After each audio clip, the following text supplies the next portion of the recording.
Real authentic conversation. Hey, what's up, everyone? ¿Cómo están todos? Estamos bien emocionados. Bienvenidos a Offbeat Podcast en español.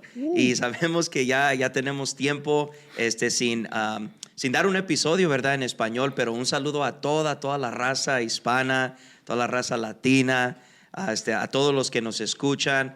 Gracias por el amor, gracias por la atención, por todo, por los views que ustedes nos echan ahí en el YouTube, en el Instagram, en el Facebook.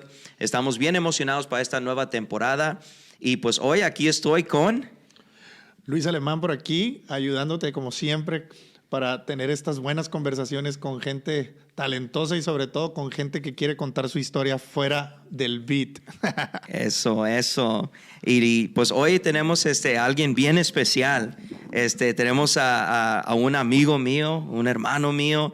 Yo lo admiro mucho. Él ha sido un gran amigo, un gran mentor en mi vida personal. Y pues es un privilegio, es un honor de poder entrevistarlo hoy aquí en Offbeat Español. So, John Pulido.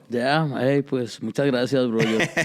Es una bendición. Yo sí miré cuando empezaste esto y no.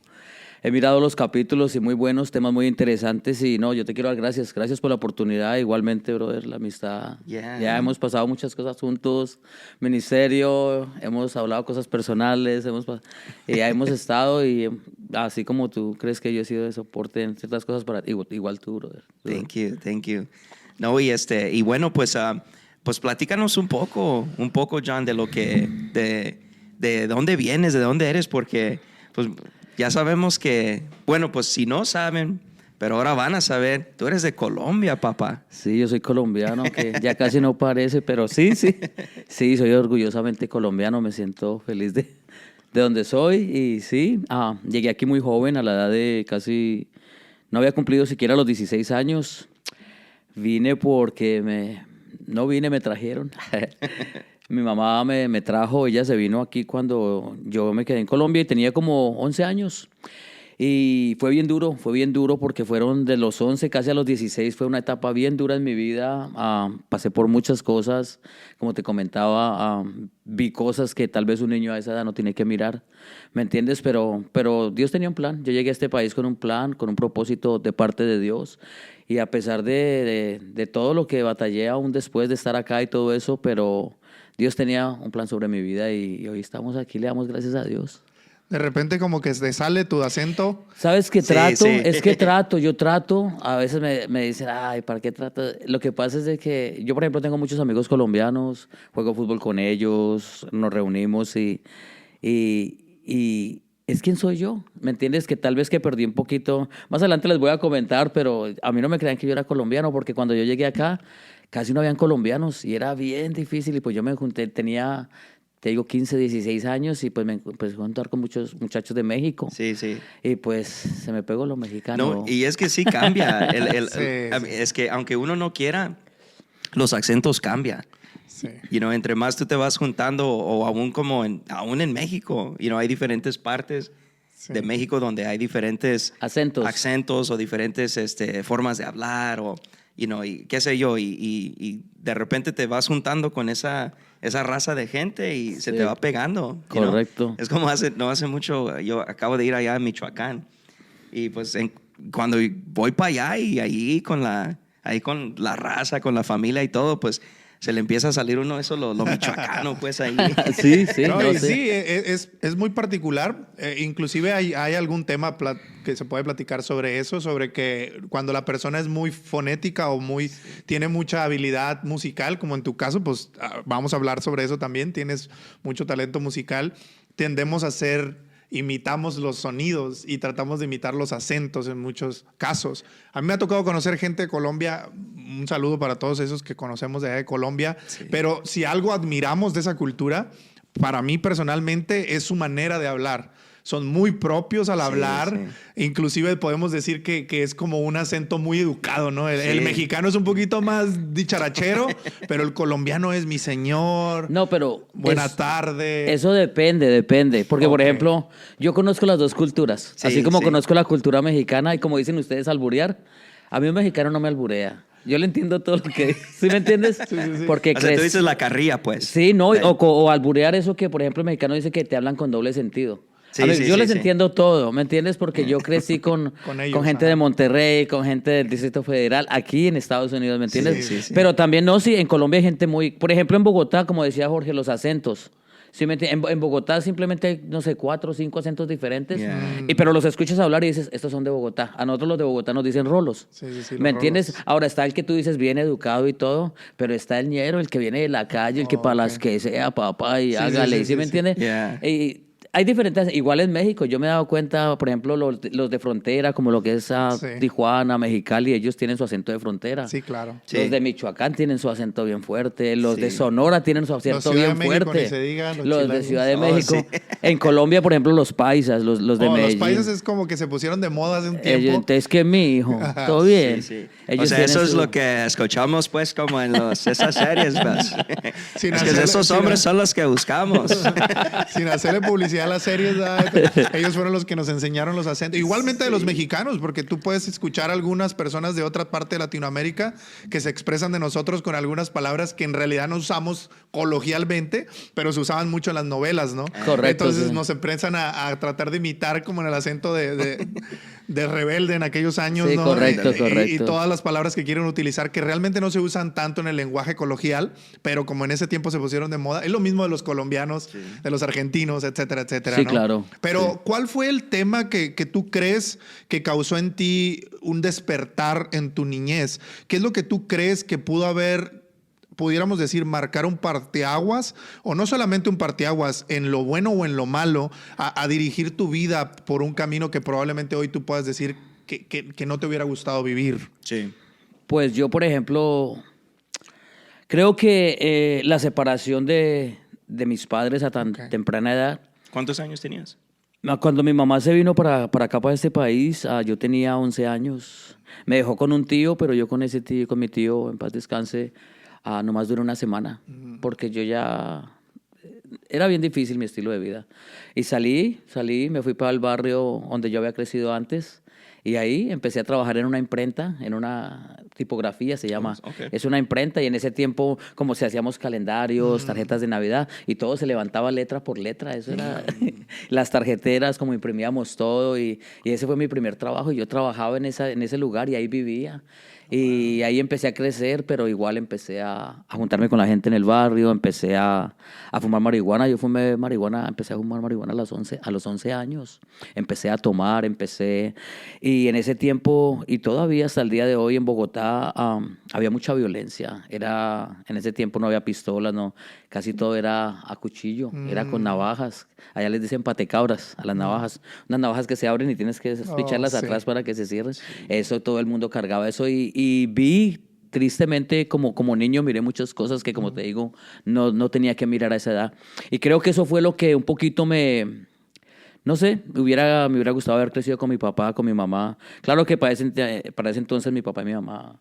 Yo a mi papá él falleció hace muchos años, tengo unos recuerdos hermosos. A mí me fascina el fútbol, todavía juego fútbol. Soy hincha de un equipo en Colombia y lo sigo y todo. Y recuerdo, las memorias con él es ir al estadio, Recuerdo en ese tiempo íbamos y en ese tiempo cargaban unos radiecitos de 2 pilas, de esos radios pequeñitos. Y nos íbamos para el estadio cuando nosotros somos hinchas de Santa Fe. Y cuando el equipo perdió, cogía el radio y lo tiraba contra el piso. Y yo recuerdo, y ese era, ¿me entiendes? Pero tengo recuerdos muy hermosos de mi padre. Ya no, yo me vine para acá, para Estados Unidos. Perdí contacto en ese tiempo, no habían redes sociales, no habían celulares, nada de eso. Y ya después de 18 años yo vuelvo a Colombia y mi papá ya tenía como 9 años de fallecido. Okay. Pero tengo muy bonitos recuerdos de mi papá. Yeah. ¿Cómo se llamaba tu papá? Jaime Pulido Ochoa. Jaime Pulido. Yeah. Y yo sé que eso, pues claro, eso es bien duro. Eso es bien duro cuando se ve una separación, pues, a una tan temprana edad. O sea, esas cosas pues no son deseadas, ¿verdad? No, nunca son deseadas, nunca son planeadas. Y yo sé que tus papás pues tal vez no fue algo que planearon y tampoco lo hicieron de una mala intención hacia ti, ¿verdad? De una maldad, pero creciendo pues y sintiendo ese dolor dentro de ti, y luego viendo que tu mamá se vino acá a los Estados Unidos, puedes decir que tal vez sentiste como ese abandono un poco. Sabes que nunca, yo le doy gracias a Dios, yo no soy rencoroso. Sí. Yo, por ejemplo, sí, cuando mi mamá fue por nosotros después de 6 años, mi hermana sí, ella estaba muy dolida. Y pues cada quien somos diferentes, no quiere decir que está mal, ¿no? Pero por ejemplo, ella me decía, perdóname, le dijo, no, madre, yo tranquila, usted hizo lo que tenía que hacer, y yo la admiro hasta el día de hoy. Yo le doy gracias a Dios por mi madre, porque ella vino 5 o 6 años a trabajar. En ese tiempo creo que el salario mínimo eran como $3.25 la hora. Wow. Y ella me contaba que a veces trabajaba en una lavandería. Y recuerdo que ella me decía que a veces no se tomaba ni una soda, ni una gaseosa. Para ahorrar. Y ella fue por nosotros a Colombia. A los 2 nos trajo, nos llevó hasta México. Y fue algo, se gastó una buena cantidad de dinero en ese tiempo, y ella sola, ¿me entiendes? Eso es de admirar. Otra hubiera podido, yo les mando lo que pueda mensual y ya que crezcan, y no, ella se trajo sus hijos, y no, mi respeto para mi madre. Yeah. Y ahí es como tú puedes contar un poco, ¿cuál fue el choque cultural que tuviste? Porque yo sé, si nos puedes contar un poquito más sobre el proceso que cuando tu mamá va por ustedes, y eso de llegar a un país desconocido como México. Luego, no es un país pequeño, es un país muy diferente en todas sus áreas, pero yo sé que hay un peregrinar, vamos a decirlo así, de los migrantes.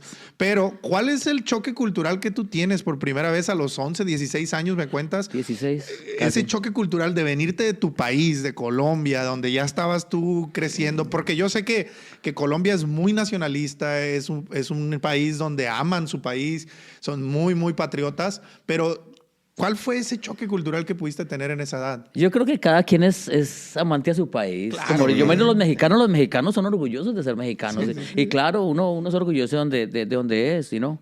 Pero, por ejemplo, sí, para mí fue muy duro. Fue muy duro porque yo puedo decir que yo perdí mi identidad.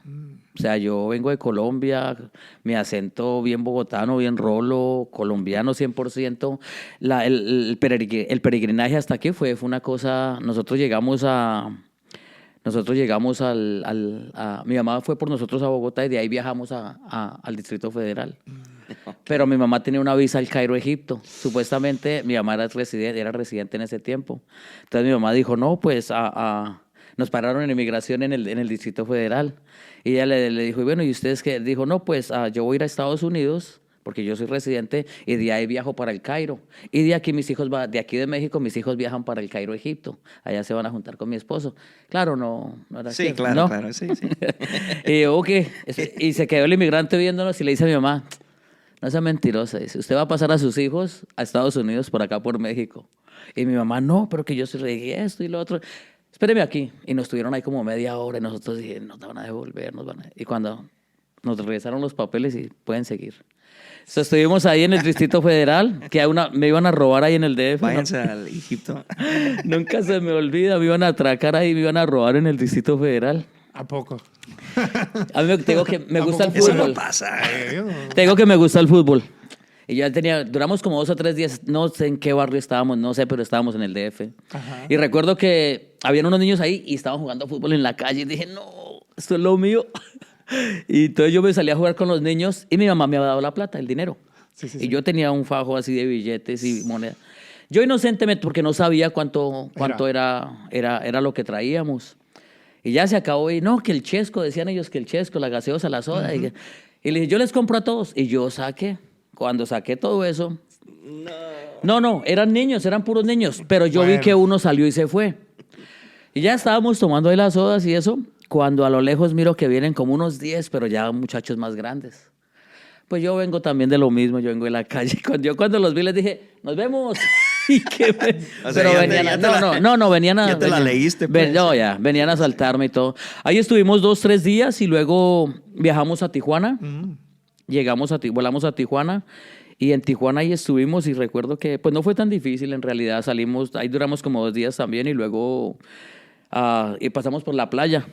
Y yo dije, pues yo era un muchacho de 15 años, mi hermana tenía 11 mi hermana con la que venía tenía ella 11 años y llegamos a la playa y yo dije, me dijo, y la persona que nos iba a cruzar me dijo, ¿ves la patrulla esa que está allá? Cuando esa patrulla se vaya hacia a la distancia, nosotros vamos a cruzar por allá.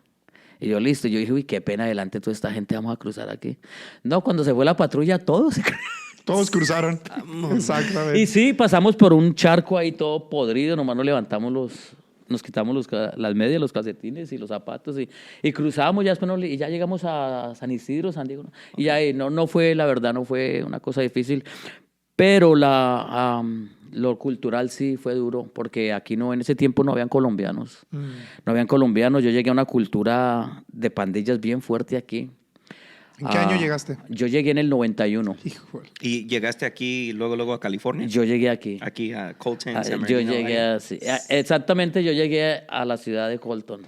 En el año de su apogeo. En el año 91 era cuando estaba pegando esa canción de Kid Frost, La Raza. Yeah. This is for the raza. Yeah. Y yo un muchacho y todo, y empecé a ir a la escuela y yo no hablaba nada de inglés en ese tiempo. Y recuerdo que me empecé a contar con puros muchachos pandilleros, cholos, como le dicen acá, pero mexicanos. Sí. Y empezábamos, y ya me empezaron a vestir como ellos, y me gustaba, y que pantalones de talla del 50, y así. Mi mamá le hizo la lucha, pero era difícil, porque yo venía mal de Colombia. Sí. Si mi mamá no hubiera ido, quién sabe qué, yo creo que yo no existiera. Yo ya a la edad de 15 años ya estaba usando una droga ya que se llama bazuco, una droga muy fuerte. Estaba casi trabajando. Esa droga es como similar, como que... Esa droga es adictiva o sea, es como el cristal aquí que te pone, como dicen, te paniquea, así. Pero ya ves que, por ejemplo, en Colombia el bazuco, a la gente que usaba eso casi los mataban porque los hacía faltones. Una persona faltona es una que, por ejemplo, si yo estoy prendido de eso, a mí me das la oportunidad, yo me llevo tu computadora. Okay. Y es lo que he mirado que hace la heroína acá, con los tecatos. Sí. El tecato por la necesidad de ir a buscar, ¿me entiendes? Sí. Pero la reacción que te da el bazuco es como así te acelera y todo. Sí, Es te prende, como el ansioso. cristal, algo así más o menos. Yeah. Y sí, llegué y la cultura aquí, ¿no? Y que las pandillas y no, ya cuando menos me di cuenta, pues ya me hice bien mexicano. Y pues yo no captaba eso, tenía poquitos amigos colombianos, pero nada. Pero ya después cuando fui creciendo, fui madurando, y miraba mi cultura, miraba a mi gente, me juntaba con ellos y decía, ellos hablan diferente, yo ya no hablo así, yo ya no... Y como que extrañé eso, no sé, como el sentido de pertenencia de donde yo vengo. Sí. Y sí, pues no sé, a muchos todavía me dicen, ¿usted no es colombiano? Le digo, sí, yo soy colombiano. Tal vez no hablaré, tal vez como ustedes, están recién llegados, pero igual yo... Amo Colombia, amo mi país, amo mi cultura, mi gente. Todo. Yeah. No, sí, es que sí, es bien fácil perderse en la cultura. En una cultura nueva es rete fácil perderse. Y es lo que, ahorita tú acabas de decir algo y es lo que mucha gente tal vez no vivió o tal vez no entienda. Como el otro día no sé con quién estaba hablando, se me hace que con mi hermano. Estaba hablando con mi hermano acerca de aún la cultura mexicana, la cultura paisa, pues, o sea... En un tiempo, o sea, era como casi un delito, o sea, nadie se quería asociar contigo, si tú eras. Ahora, tú lo ves y es mucho más aceptable, o sea, te dan mucho más la bienvenida y todo eso, pero por eso yo entiendo lo que tú dices, que cuando tú viniste, o sea, no tenías a nadie de tu cultura, y cuando tú miraste que alguien te dio la bienvenida, y dijiste, o sea, fue fácil para ti, no tanto porque quisiste o porque no amabas a Colombia, pero por necesidad de pertenecer, fue fácil, pues, órale, pues, me están dando la mano, me están dando el amor, el cariño que me están aceptando, básicamente. Correcto. Es como tú dijiste en tu historia. Tú entraste a un mundo, se puede decir, de crimen, de pandillas, de violencia, pero tú querías ser diferente. Pero tú llegaste a decir que llegó un momento en que dijiste, hey, tal vez esto es lo que yo tengo que ser en mi vida. Yeah. Un delincuente, un criminal. Sí, Porque sí. yo escuché tu historia. Y sí, es difícil. Ahora, no fue tanto que me recibieron, sino que ese era mi entorno. Esa era la gente que Eso estaba... es lo que tenías acceso. ¿Sí me entiendes? Y en mi mente, yo soy colombiano 100%. Pero ya por afuera ya no parecía, ¿me entiendes? Hablaba diferente, me vestía diferente, todo eso, pero fue aprendizaje. Y te digo que fue duro, porque esa edad de los 15, yo creo que de los 13, por allá hasta los 17, 18, es donde tú empiezas a buscar tu identidad. ¿Quién Claro. eres tú? Claro, ¿Me claro. entiendes? Y por ejemplo, es que a veces vemos nuestros hijos. Yo tengo un muchacho ahorita de 16 años, mi hijo, Juan David, y hubo un tiempo que quería ser tagger y, esos que pintan en las paredes, Yeah. y luego quería ser cholo, Sí, sí. pandillero, y luego quiere ser rockero, ¿sí me entiendes? Sí, sí, Entonces, es una batalla que yo creo que todos a esa edad de adolescencia enfrentamos, Sí. Sí. ¿me entiendes? Y eso es parte del crecimiento humano, vamos a llamarlo así. El detalle es que en muchas ocasiones nosotros no ponemos atención a nuestro entorno, porque en realidad el entorno influye mucho en la identidad que tú vas a tomar. Y en la actualidad el entorno tiende a ser muy solitario, porque todos están en un dispositivo. Correcto. Y ya no es una identidad como nosotros que salíamos a jugar y poníamos una identidad conforme a la cultura que estaba viviéndose en la colonia donde vivíamos. Yeah. Porque yo me acuerdo fácilmente, o sea, yo me crié en Tijuana y para muchos Tijuana es el horror. Tijuana es una de las ciudades más violentas del mundo. Sí, sí. Pero yo me crié en esa ciudad. Correcto. Y yo no puedo decir que para mí no es una ciudad violenta, porque yo me crié en un entorno protegido. Protegido lo puedo decir. ¿Por qué? Porque en mi colonia probablemente no había una violencia tan desarrollada como la hay en otras áreas de la ciudad. Sí. No con esto estoy diciendo que vivía en la cúpula de la sociedad. Vivíamos en un lugar muy pobre donde no estaba pavimentado. Creo que hace como 5 o 10 años acaban de pavimentar las calles. Pero a lo que yo me refiero, que estaba protegido porque la cultura era jóvenes jugando fútbol.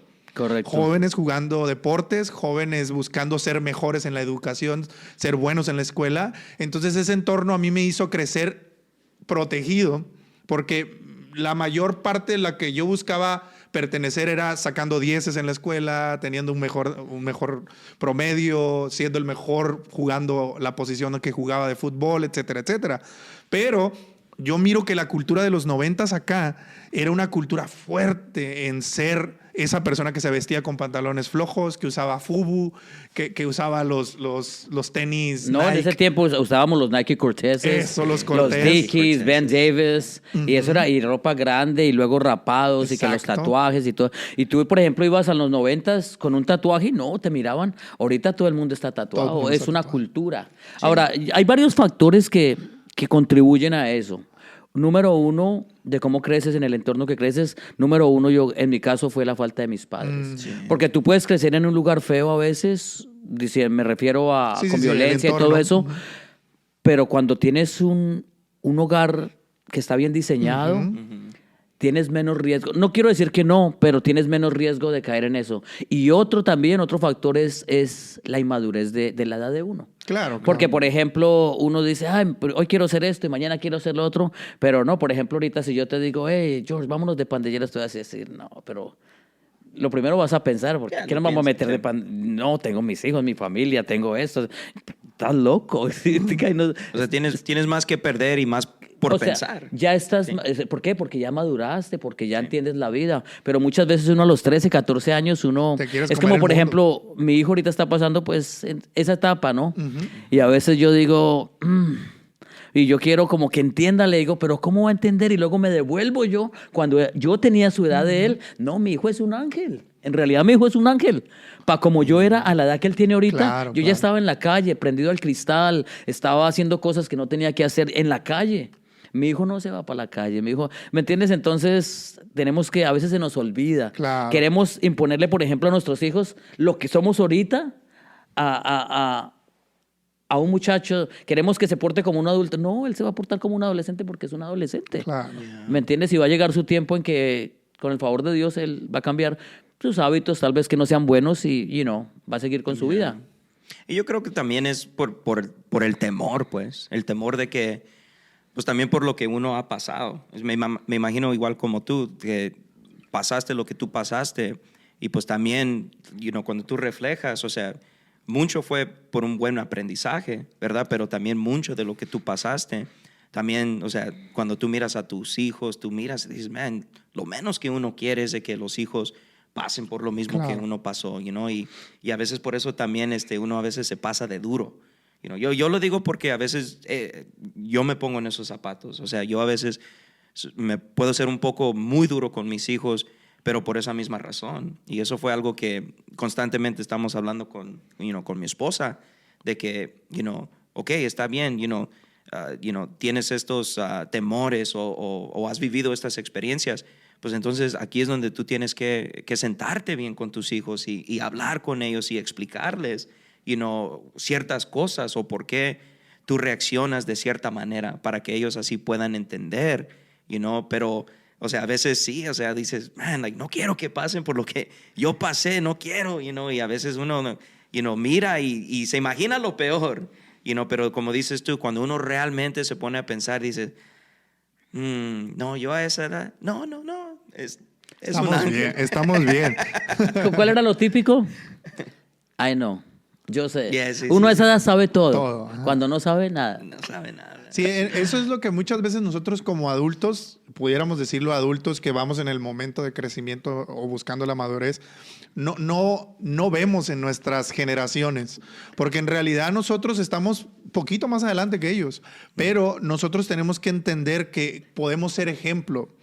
Podemos ser un buen ejemplo. ¿Cómo queremos nosotros ser? Como el que antes queríamos no ser, que era probablemente una figura paterna o una figura de disciplina que teníamos como los maestros, etcétera, etcétera. Pero hoy, ¿qué quieres enseñar o de qué manera lo quieres enseñar? Porque en ocasiones nosotros aprendimos a la mala. En muchas ocasiones nosotros aprendimos a la mala, que es teniendo la consecuencia de tu acto. Pero hoy en día nosotros hay veces que estamos tratando de enseñar sin ellos todavía hacerlo y todavía no tienen... O sea, todavía no hay ninguna consecuencia, pero nosotros ya estamos pensando en la consecuencia porque ya hemos vivido. Entonces, creo yo que este es un buen tema, no solamente para hablarlo, sino para que la gente hoy en día podamos entender que es diferente. La cultura que está viviéndose es completamente diferente. Sí. Y sobre todo que ellos también tienen otros peligros. Sí. Porque nuestros peligros eran físicos, o sea, te matan. Sí, era morir sí. físicamente porque te encajaban un cuchillo, porque te disparaban o porque estabas en la cárcel y te pasaba algo.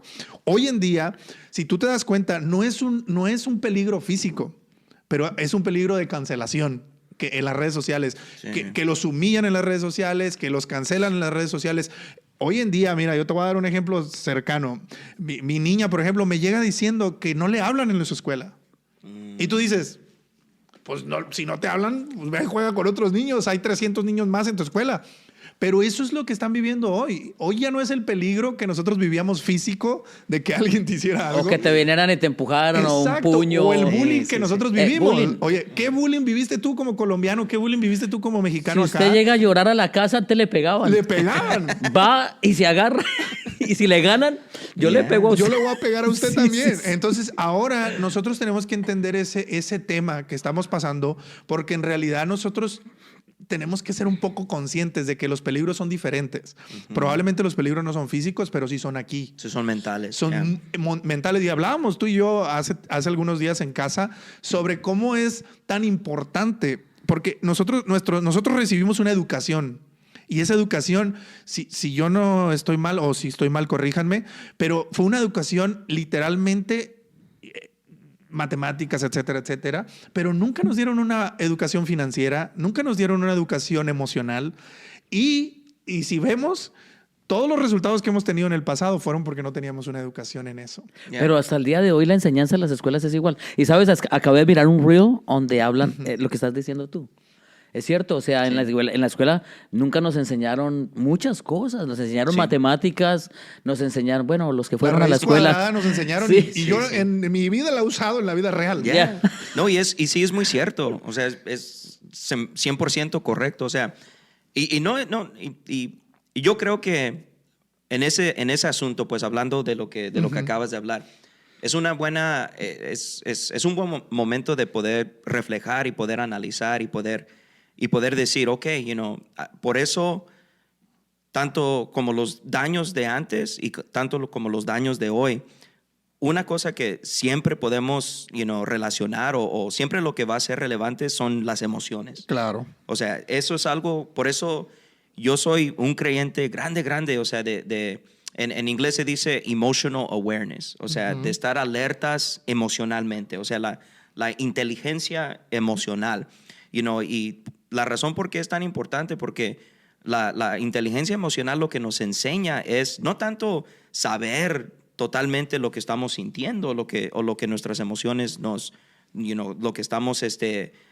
emocionalmente, o sea, no, sino que es ese paso, es ese, ¿cómo se dice? La alerta, pues, que estamos alerta y estamos conscientes de que ciertas emociones que estamos pasando podemos entender, por qué nos sentimos de esta manera, por qué, y haciendo eso, vamos a poder entender a más, ¿verdad? A esta cultura, a esta generación, porque hay veces que tal vez no están pasando las mismas situaciones físicas que uno, pero a la misma vez sí están sintiendo mucho de lo que nosotros sentimos. Claro.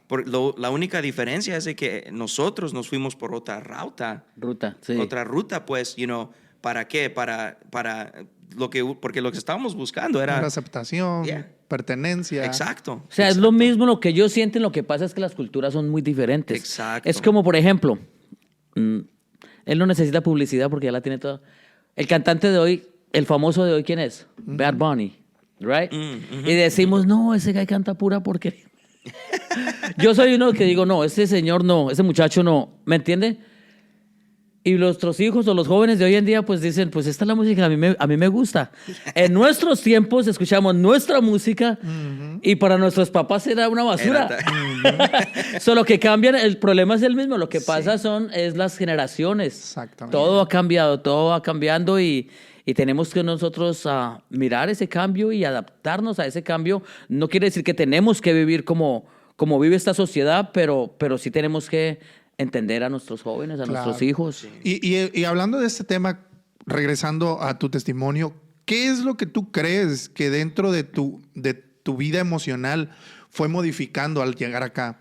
O sea, porque yo sé que tú ya estabas en un momento, vamos a decir, bien entrado en las drogas en Colombia, pero cuando tú llegas aquí y es otra cultura, porque hay dos factores. Puedes cambiar para bien o puedes hundirte más. Cuando llegas de otro país a un país nuevo, ¿por qué? Porque aquí puede que sea mucho más fácil o puede que sea más difícil en algunos aspectos, pero lo que tiene que ver con lo malo siempre es fácil en todos los países, Sí. mucho más en los países grandes como este, que está cerquitas de la mano entrar a las drogas, está cerquitas de la mano robar, Sí. está cerquitas de la mano Sí. entrar a muchas cosas que tienen que ver con la maldad. ¿Qué es lo que tú crees que hizo el click para seguir en las plantillas o para probablemente irte alejando de Pues eso? lo que pasa es que yo crecí en un ambiente fuerte en la calle, la verdad. Yo vi cosas feas, como pude ver gente ser puñaleada enfrente de mí, salvajemente, ¿me entiendes? Vi gente casi morir, ¿me entiendes? Y ahí en Colombia uno, pues, uy, le dieron, no, yo no vi nada, ¿me entiendes? Sí. Entonces vi muchas cosas, ¿me entiendes? Y luego llegó acá y sí, el cambio de cultura, el país, todo. Y yo vengo de un lugar donde tú no puedes traer, no, tú llegas hacia Colombia, bro, y eso rapidito, rapidito se lo quitan, bro. ¿Me entiendes? Y yo llegaba aquí, miraba a esas señoras en la tienda con unos cadenones así y la cartera la dejaban. En los ahora, 90, sí. ahora yo, por ejemplo, pues nunca, pero yo decía, a esta señora nadie les quita la cadena. Y no, las señoras ahí dejaban, ¿me entiendes? O sea, fue muy diferente y yo pues venía con mañas de allá y todo. Y luego mi hermano ya él había crecido acá, él se vino con mi mamá. Ok. Él es más americano que él, habla español, pero no lo habla así tan bien, ¿me entiendes? Él creció acá y todo y él en ese tiempo yo creo que tenía, no sé, 10 años, 9 años cuando yo llegué y me lo llevaba a la Thrifty, una farmacia. Sí, que ahora es el Rite Aid, ¿verdad? Esa, y me lo llevaba y me lo llevaba a robar cosas, le decía, mire, esto se hace así, y yo entraba como si nada, y él todo asustado, y a veces me lo llevaba a robar ropa, y en ese tiempo pues era bien fácil. Y ahorita todavía es bien fácil, ¿me entiendes? Pero lo que te digo que fue difícil. Ahora, ¿por qué seguí yo en ese camino? Creo que hay gente que entiende, ahora como te digo, el no tener un hogar estable, unos padres, mi mamá, pues yo llegué aquí, mi mamá nos mantenía a los tres, éramos cuatro, ¿me entiendes? Y ella era la que sacaba la cara por todo y yo, mis respetos para mi mamá, la verdad, la No, sí, admiro, es duro, es le doy duro. gracias a Dios por la vida de ella y no nos faltó nada, nos puso a vivir bien en un apartamento, como fuera, nos dio de comer, nos mantuvo y todo, pero yo venía con un problema y era la droga. Entonces, yo creo que no pasaron ni 2 meses cuando yo ya estaba aquí. Ya La usando estabas droga. consumiendo. Porque empecé entré a la escuela. Entré a la escuela y pues es lo primero que hay, marihuana. Y llegó un tiempo bien triste en mi vida donde hasta llegué a inyectarme heroína. Nunca me hice adicto, pero me empecé a juntar con pandilleros mucho mayores que yo. Y usé unos como 2, 3 meses, pero yo había oído historias de gente que como dicen que OD, se daban un doble, se morían. Se morían, Y ajá. me daba miedo. Entonces yo me inyectaba poquito de todo, pero gracias a Dios en realidad me gustó eso. Pero sí, estuve aquí robando, llegué al tiempo de, ya como a los 18, casi los 19 años, ya no estaba estudiando, no trabajaba ya nada, estaba vagancia a tiempo completo. Vivía aquí en la ciudad de San Bernardino vivíamos en una casa. Éramos como yo creo que te digo, unos 10 hombres y unas 10 mujeres, y ahí vivíamos todos. Robábamos, hacíamos... De la misma pandilla. Sí, o sea, fue algo bien triste, brother. Sí. Yo duré ahí como yo creo unos 2 años. Yo llegué a pesar 95 libras, bien acabado, bien. Y yo sabía que si no salía de ahí, me iba...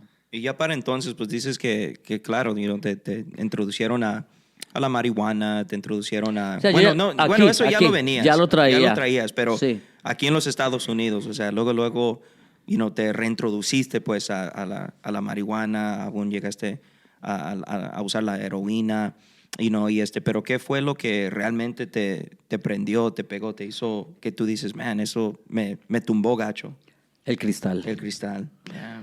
Ya, yo fumaba pura marihuana y todo, y yo aún decía, aún antes de entregarme a Dios, yo decía, bueno, pues yo le entrego todo a Dios. Lo único es que no me quiten ni mi música rap, ni mi marihuanita, decía yo. En mi mente, ¿no? Un muchacho ignorante. Pero lo que verdad me tumbó fue el cristal. Man, el cristal es la verdad que, pues en eso estamos, somos bien similar, pues podemos relacionarnos en eso, porque pues, yo también, a una temprana edad, ¿verdad? También, me fui adicto, pues, al cristal. Y la verdad que sí man, esa droga, la verdad que sí es gacha. Es destructiva. Es En Colombia creo que le puro dicen veneno. es metanfetamina, igual que aquí metanfetamina. Sí, sí. Eso es fuerte, Yo es muy creo que fuerte. es una droga que denigra. O sea, ¿Oh, que, sí? te ¿No? quita el valor Te como quita persona. todo. Sí, la verdad Porque que sí. a mí, gracias a Dios, te digo, y pues gracias a la educación, como dicen ustedes, al cuidado de un hogar y todo eso, a mí no me tocó, pero yo tuve acceso a eso Sí. por familia. Inclusive mi papá era adicto, mi papá fue adicto muchos años, y no solamente al cristal, el cristal era allá en Tijuana le decían que el cristal era lo para los que andan en la calle. O sea, allá se consumía la cocaína, se consumía la heroína, todas esas cosas que eran como de otro nivel, vamos a llamarlo así. Y mi papá consumía mucha cocaína. Inclusive yo no lo sabía, hasta ya grande él me lo confesó, donde dice que él por lo menos consumía más en México, 500 pesos era mucho dinero en ese tiempo. Ajá. Y dice que él consumía más de 500 pesos diarios. Y pues sí se le notaba, porque... Digo, ya que ahora soy grande y lo puedo Sí, te das analizar, cuenta, te das me doy cuenta de que se pones le nota- 2 y 2, Sí. caray. Son 4. Y empiezo así como que... No, pues de repente andaba. ¡Ey!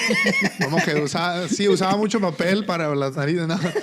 Pero bueno, a lo que me refiero es de que fui testigo de cómo denigró a mis primos, a mi familia cercana, cómo la hizo perder su identidad de ser personas de Sonora, Sinaloa, donde se vestían bien, donde siempre estaban en un porte, tenían un cuerpo diferente, físicamente se miraban bien, a en un mes, 2 meses, ser personas de la calle, bro. O sea, ser personas que ya no sabían ni que le robaban a su misma mamá, que se tomaban los perfumes, bro. O sea, el Sí. perfume de su mamá lo echaban en una Coca-Cola y se lo tomaban porque ya no hallaban qué hacer, bro. Eso puede ser también como la gente que está alcoholizada, alcohólica, ¿no? Que ya llega a un punto. Yo he ido, por ejemplo, en los países de América Latina, yo he tenido amigos salvadoreños que sus papás me dicen que sus papás llegan a tomarse el alcohol etílico, el Literal, alcohol ese, con porque el ya que nada les inyectan. pega. ¿Me entiendes? Pero, por ejemplo, la metanfetamina, el cristal. Sí, yo aquí llegué y un año duré en la escuela, ni un año. Y a mí me echaron y bueno, yo le dije a mi mamá, no quiero estudiar, no quiero nada, yo hago mi vida y me fui, ¿me entiendes? Y ya empecé a trabajar y me mantuve por un tiempo, trabajaba, pero igual ese mismo vicio, no iba al trabajo, era un irresponsable, hasta que ya dije, no, tiempo completo. Y me metí a la vagancia a tiempo completo y ahí recuerdo que me encontré en unos apartamentos. Nunca se me olvida este día, un día muy triste en mi vida, nunca se me va a olvidar porque... Y ahí estaban unos amigos colombianos que eran los que yo conocía, los únicos dos. Y hasta la fecha ellos me miran y me dicen, uy, hermano, bacano por su cambio, por todo lo que Dios ha hecho en su vida y todo. Porque recuerdo que ellos tenían unas novias ahí en los apartamentos donde yo estaba usando droga. Y recuerdo cuando me vieron, nomás abrieron los ojos y, ¿qué le pasó, hermano? Y yo, nada, pues avergonzado, nomás, no, nada, pues no, todo bien. Y ya, así, pero recuerdo un día, mientras tuve trabajo y ahí compraba droga y me recibían bien y todo, cuando ya no trabajaba ni nada, recuerdo que rogándole a esa persona que me vendiera, que me fiara $5 en ese tiempo, $5. Y no, ya no me quiso, pues ya le debía y todo. Y cuando ya me quedé solo así una noche dije, ¿hasta dónde he caído? Rogándole yo a alguien por $5 de droga. Sí, O sea, fue una situación bien triste. Y eso es algo horrible, man, la verdad. Fue muy, La verdad muy, que- muy duro, muy duro. La verdad que eso es algo, y qué bueno que tocas de eso, porque pues la adicción, la verdad, es algo feo. Sí. La verdad que es algo que, especialmente en la cultura, pues, aún mexicana, colombiana, en todo eso, a veces, es algo que nos burlamos, pues, mucho de eso. O sea, damos carrilla, o, nos la aventamos ahí en el cotorreo pero la verdad es de que, o sea, no hemos realmente hablado y visto, pues, de la destrucción, pues, de lo que realmente destruye esas drogas, como... A mí me gusta, cotorrearla mucho con mi familia, cuando vamos para México y todo, me gusta andar ahí entre la bola, me encanta, porque es algo bien bonito, pero la verdad que, uno ve, cuando, ve a las personas que tal vez conocías en un tiempo porque es algo que ahora ya se está metiendo, como dices tú, o sea, en un tiempo en México, aún en México incluso, era algo, es cierto, o sea, como el cristal era algo, no, el menos preciado, pues era el más vagabundo, pues era el que usaba eso, o sea, no era aún, gente de rancho, o sea, gente pues acá o sea, no era algo que tocaba, o sea, era algo, pero es bien triste ver cómo ahora se está infiltrando mucho. En cualquier tipo En de, cualquier. ¿cómo se dice? Estrato. Sí, En cualquier. estatus, ajá. Sí, o sea, está siendo más aceptable y lo que está pasando es de que, está destruyendo a mucha gente, o sea, no solamente a la individual, pero lo feo es de que también, lo que muchas veces las personas no se dan cuenta es de que destruye también a la familia. Claro. Sí, porque en realidad en muchas ocasiones nosotros pensamos que el que es adicto es el que tiene el problema. Pero en realidad ese problema es como si fuera una enfermedad para toda la familia. Para todos, Oh, sí. Porque en realidad todos son afectados. Todos sufren. Todos sufren, Decimos en mi país, todos llevan del bulto. Sí, sí. Sí, la verdad. Yeah. ¿Y fue ese caso contigo, John? Cuando, o sea, tú estabas allí pesando 95 libras, viviendo allí en este apartamento con 10, 20 personas. O sea, tu familia en ese momento, pues, me imagino, pues, que estaban preocupados por ti. Vivíamos en una casa grande ahí en San Bernardino y sí. Recuerdo, tampoco nunca se me olvidará, mi mamá me estuvo buscando, ella no sabía, yo me fui de la casa. Sí. Muchacho de 17 años yo creo tenía. Y recuerdo un día que me encontró y yo no sabía, no sé cómo llegó. Recuerdo que ella golpeó en la puerta y yo abrí la puerta y nunca se me olvida su cara. Sus lágrimas, empezó a llorar. No dijo nada, nomás dijo te amo y se dio la vuelta y se fue. O sea, para ella fue tanto el impacto de ver a su hijo, o sea, tan destruido, tan demacrado por no dormir, por la droga, viviendo una vida, ¿me entiendes? Sí. Pero hoy, a mi edad, ya un hombre adulto, puedo mirar que Dios usó, por eso dice la Biblia en Romanos que todas las cosas suceden para bien. Sí, sí. Y a veces aún esas cosas feas, esas cosas difíciles, esas cosas que a veces, ¿qué tuve yo que pasar por todas estas cosas? A veces Dios las usa para poder llegar a nuestras vidas. Dios ya me estaba preparando. Llegó un tiempo en el que yo recuerdo, aún cuando el tiempo que estuve con ella, que cuando vivía con ellos y todo, recuerdo que ella siempre sirviéndole a Dios, y me hablaba de Dios. Me invitaban a su iglesia, 1 o 2 veces fui, y me miraban mal, me miraban feo, no me recibían, no me sentía yo bien y todo eso. Y yo recuerdo que, bien loco, bien cristal, les predicaba a mis amigos, yo no sabía nada de la Biblia, pero yo lo que veía de mi mamá. Y hoy volteo a mirar y digo, wow, Dios ya estaba preparando lo que Dios iba a hacer con mi vida, ¿me entiendes? Y no, hasta... Y luego es que pues dentro de ti, pues, o sea, uno sabe cuando anda mal. O sea, uno sabe cuando... sí, claro. O sea, uno aún cuando... Yo me acuerdo también muchos momentos así, bien loco, bien, hasta tal vez acabamos de hacer una maldad, pero luego de repente en un momento de reflexión decíamos, like, hey, hey, el domingo quieren ir a la iglesia o qué? Nah. O sea, sí, o sea, era algo bien, se puede decir bien, medio tripeado, pues, pero es que yo creo que lo que dices tú, o sea, que Dios ya tiene algo, preparado para uno, pero a la misma vez la conciencia de uno también, o sea, te está alertando de que, hey, hay algo mal. Sí. O sea, estás destruyendo tu vida, Sí. estás destruyendo tu mente, estás, aún lo que dices, el ver el rostro de tu mamá, ver las lágrimas de tu mamá, aún en el... Porque eso es lo gacho, pues, de esa droga, especialmente el cristal, que te endurece, te convierte en una persona fría, duro. Cualquier adicción, aún la gente que es alcohólica. Es como hablaba ayer con uno de los pastores que vino a visitarnos ayer. Y él pues dice que él nunca ha pasado por una adicción. Y le digo, y él dice, no, pero es que ¿por qué? O sea, no más dices, tomo la decisión de ya no hacerlo y ya. Y le dije, no, es que no es así de fácil. No. No es así de fácil porque en uno está el deseo. Yo muchas veces decía, yo quiero cambiar. Sí. Yo no quiero ser un drogadito. Yo no quiero estar ahí dando lástima. ¿Me entiende? Pero era algo que yo tenía que estar haciendo droga. Y es una adicción y hasta que eso no es roto, hasta que como la realidad, hasta que no viene Dios y rompe eso. Tal vez hay personas que tienen la fuerza de voluntad para hacerlo, pero yo te diría que el 90-95% no lo tienen. Porque por eso hay tanta gente allá. Y por eso yo entiendo. Y yo creo con todo mi corazón que un drogadito, que un tecato, una persona, un adicto a cualquier droga, yo creo con todo mi corazón que puede cambiar. Claro. Puede cambiar. Y es ahí donde regresamos al tema de lo que tiene que ver con las emociones. Sí. Que en muchas ocasiones nuestra falta de pericia con el manejo de las emociones, que esto es bíblico, o sea, esto no lo estamos inventando nosotros, ni tampoco lo están inventando los filósofos. O sea, esto tiene que ver con el dominio propio. Sí. Es por eso que habla con que si nosotros podemos alcanzar ese dominio sobre nuestras emociones, porque mira, te la voy a poner fácil.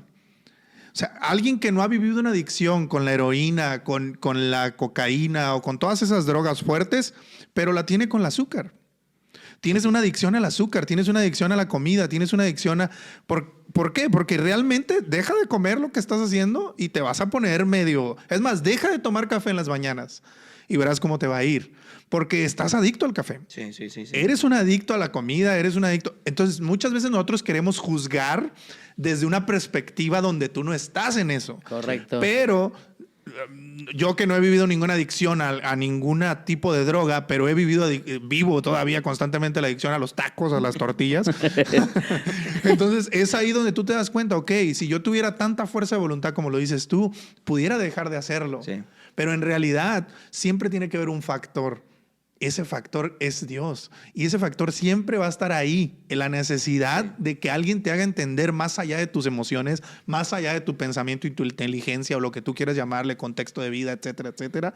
Siempre va a haber un factor y esa pieza siempre la va a llenar Jesús. Correcto. Pero en ocasiones, y es ahí donde queremos entrar a este tema contigo, bro, ¿dónde entra ese factor Jesús en tu vida?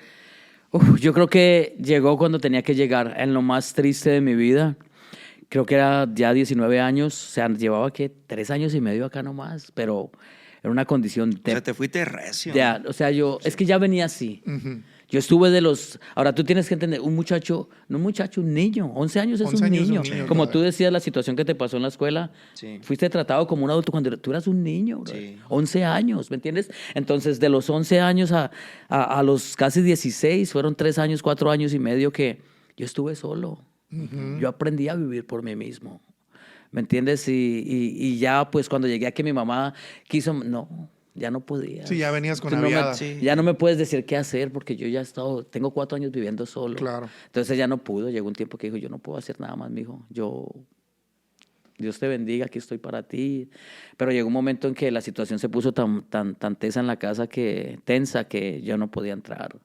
Yo no podía entrar porque a veces me ponía violento, andaba de mal genio o cosas así. Nunca me robé las cosas, nunca. Pero fue bien duro. Y ya cuando me metí, como te digo, tiempo completo a la calle, recuerdo que esos días como cuando estaba pidiendo dinero, estaba pidiendo droga fiada y todo eso, y llegó un momento que dije, ya no más, no aguanto más. Recuerdo que llevaba ya como 2 semanas sin dormir y sin comer. O sea, una cosa exagerada. No, bien acabado. Y recuerdo yo esa noche llegué a la casa, eran como las 10 de la noche y yo le dije a mi mamá, golpeé, mi mamá abrió la puerta. Yo hice una canción que se llama El Home Sí, sí, y sí. hice una introducción. Pues esa introducción de ese video habla de lo que, como recapitulé, recreé lo que yo viví esa noche. Ella no me quería abrir la puerta y me dijo, ¿qué quiere? Me dijo, le dije, ¿sabes qué? Estoy cansado. Yo recuerdo que yo no podía ni hablar ya no podía hablar, las manos así todas tiesas. Le dije, ¿sabes qué? Y me quebranté. Empecé a llorar, le dije, es que no puedo más. Necesito cambiar, quiero cambiar mi vida. Y ya ella me dejó entrar, me dijo, ya, duérmase. Tenía tanto tiempo sin dormir. Recuerdo que esa noche tuve una guerra espiritual bien fea. Recuerdo que demonios se me subían. Era como los que conocemos de Dios y todos entendemos estas cosas. Mucha gente tal vez no lo entiende, pero era una lucha. Yo dormido y sentía demonios encima de mí. Sentía unas cosas bien feas. Me pude dormir finalmente y al otro día me desperté como a las 11 de la mañana y recuerdo que ella llegó con el teléfono de la casa. En ese tiempo no había celulares. Y llegó con el teléfono y me dijo, toma, habla con este pastor, que era Pastor Gilberto, mi pastor, hasta el día de hoy. Y él me dijo, ¿cómo te llamas? ¿Cuántos años tienes? ¿Qué drogas usas? Le dije lo que yo usaba. Y recuerdo que él me dio una opción que se oía muy bien, bro. Él me dijo, mira, nosotros tenemos un hogar de rehabilitación, es completamente gratuito. Me dijo, ven y trátale, y si no te gusta, te vas. Entonces yo dije, bueno, no hay ningún compromiso, pero yo sentí en mi corazón, sentí que esa podía ser una opción para mí. Sí. Ahora, no sabía si iba a buscar a Dios o no iba a buscar a Dios o no. Y recuerdo, 28 de septiembre de 1994, llegué al Home. Cuando llegué me asusté porque eran puros, Puro como malandro, dice, güey. puro vato loco. O sea, y el Home, pues, un centro de Un recuperación. centro de recuperación, ahorita se le llaman hogares Victoria o casas de recuperación. En ese tiempo era el Home, Ajá. que en español es el hogar. Llegué y salieron unos bigotones, otros todos tatuados, y dije, no, aquí me van a matar, sí, no. Y bueno, y yo llegué todo prendido el cristal y llegué todo asustado y recuerdo que esa noche no pude ni dormir, estaba asustado y dije, aquí me van a matar. Y al otro día recuerdo que me levanté y oí ruido y una gritadera y me fui para la sala cuando vi todos estos hombres tatuados, bigotones, orando, quebrantados, llorando, unos tirados en el piso. Pero algo que pude captar en ese lugar, a pesar de que estaban todos estos hombres que venían de donde venían, pude captar que había una atmósfera diferente. Y pude entender que ahí estaba Dios. Y desde ahí dije, Señor, yo quiero lo que estos hombres tienen. Ahora, ¿por qué yo pertenezco al ministerio que estoy hoy? Porque Dios me destinó para este ministerio. Y esto lo voy a contar rapidito porque es un testimonio bien tremendo. Como unos 3 meses antes de yo entrar al Home, nosotros vivíamos en la ciudad de Bloomington. Después ya nos habíamos movido ahí. Pero cuando vivimos en Bloomington, enfrente de la casa de enfrente, vivía uno de los líderes de una pandilla que se llama Westside Bloomington. Él era uno de los líderes de ahí. Él se perdió. ya no lo volvimos a ver y nosotros nos movimos de ahí y todo. Y yo me juntaba con un amigo salvadoreño que éramos, my friend Nilton.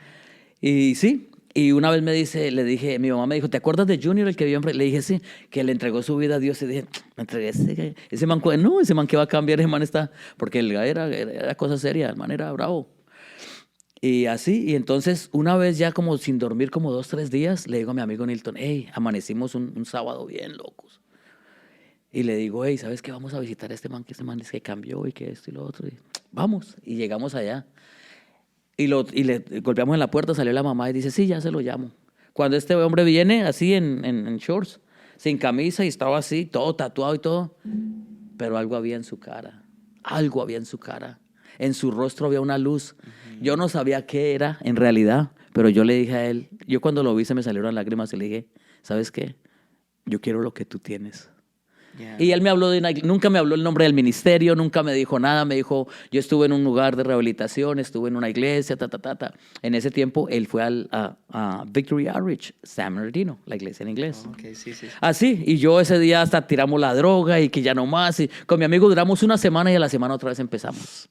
Y ahí duré 3 meses de puro via crucis, como dicen, o sea, me fue peor. Ya estoy en el home, eso llegué un miércoles al home. Y el sábado en la noche el pastor viene y me dice, alístate, me dieron una corbata, café, un saco verde, un pantalón azul. Usa esta ropa para mañana porque vamos a ir a la iglesia. Pues para mi sorpresa, yo fui a cuando vi a mi amigo, el que te digo, me dijo, mañana hay servicio. Yo fui a esa iglesia ese día y ese día le entregué mi vida a Dios ahí todo sin saber. ¿Me entiendes?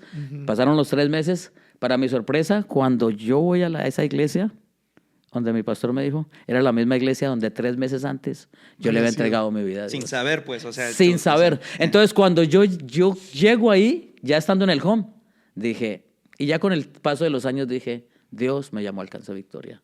Y por eso aquí sigo. Amo este ministerio, amo lo que hacemos, creo en lo que hacemos y sí, le doy gracias ahí a Dios. Y ahí también empecé a escribir música. Yo no canto bien feo, pero puedo hacer rap. Sí, lo hago más o menos. Y ahí eso es tremendo, o sea, también rapeas música. ¿Ya venías con ese talento? No, a mí me gustaba. ¿Y sabes qué? Lo más chistoso de todo es de que la primera canción de rap, si yo te la pongo ahorita, tú te ríes. La verdad, la que yo escuché.